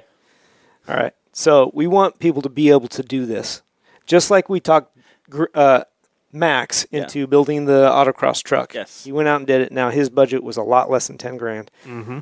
So here's the deal. Okay. It's a streetable autocross car. You have to be able to drive it to the events, Okay. not towing it on a trailer. Okay. Okay? So it's got to be reliable. Configured for time only. Okay. Capable of driving safely to and from an autocross event up to 200 miles from home. Okay. Okay? Now, your peers, that's looking at you. So, me and Jeremy are going to judge whether your car is capable of making it to an event or not. All right? So, reliability matters. Okay. You're building 200 tread-wear tires, no size restrictions. You don't even have a car restriction. You pick whatever car you want that fits in your budget. Okay. No aero. Okay. You're making this very difficult. Yes, I am. I put you in a pigeonhole. All right, so you have to purchase your car off of Facebook Marketplace. Build yourself a spec sheet. We want to be able to see it. Okay. Just use one of these pages and copy it into that. Ooh, now, I like the last rule. The last rule, That's my favorite. all the money you save under your 10K budget will go towards your next build. Oh, that's Okay? This is a budget build. You've got 10 grand, but you don't want to spend it all. so. Okay. I have to know. Can we clarify no arrow? What does that? No, zero. So No. I need. what to know. if it's factory? That's fine. That's Okay. not the same. And I'm saying not are adding we saying arrow. Things No that, aftermarket arrow. Things that can make downforce. Correct. And are we saying things that are make downforce by air passing over the car? Dude. You're on a budget. No arrow. You're on a budget. You're not going to have enough money No for arrow aftermarket anyway. arrow. Okay.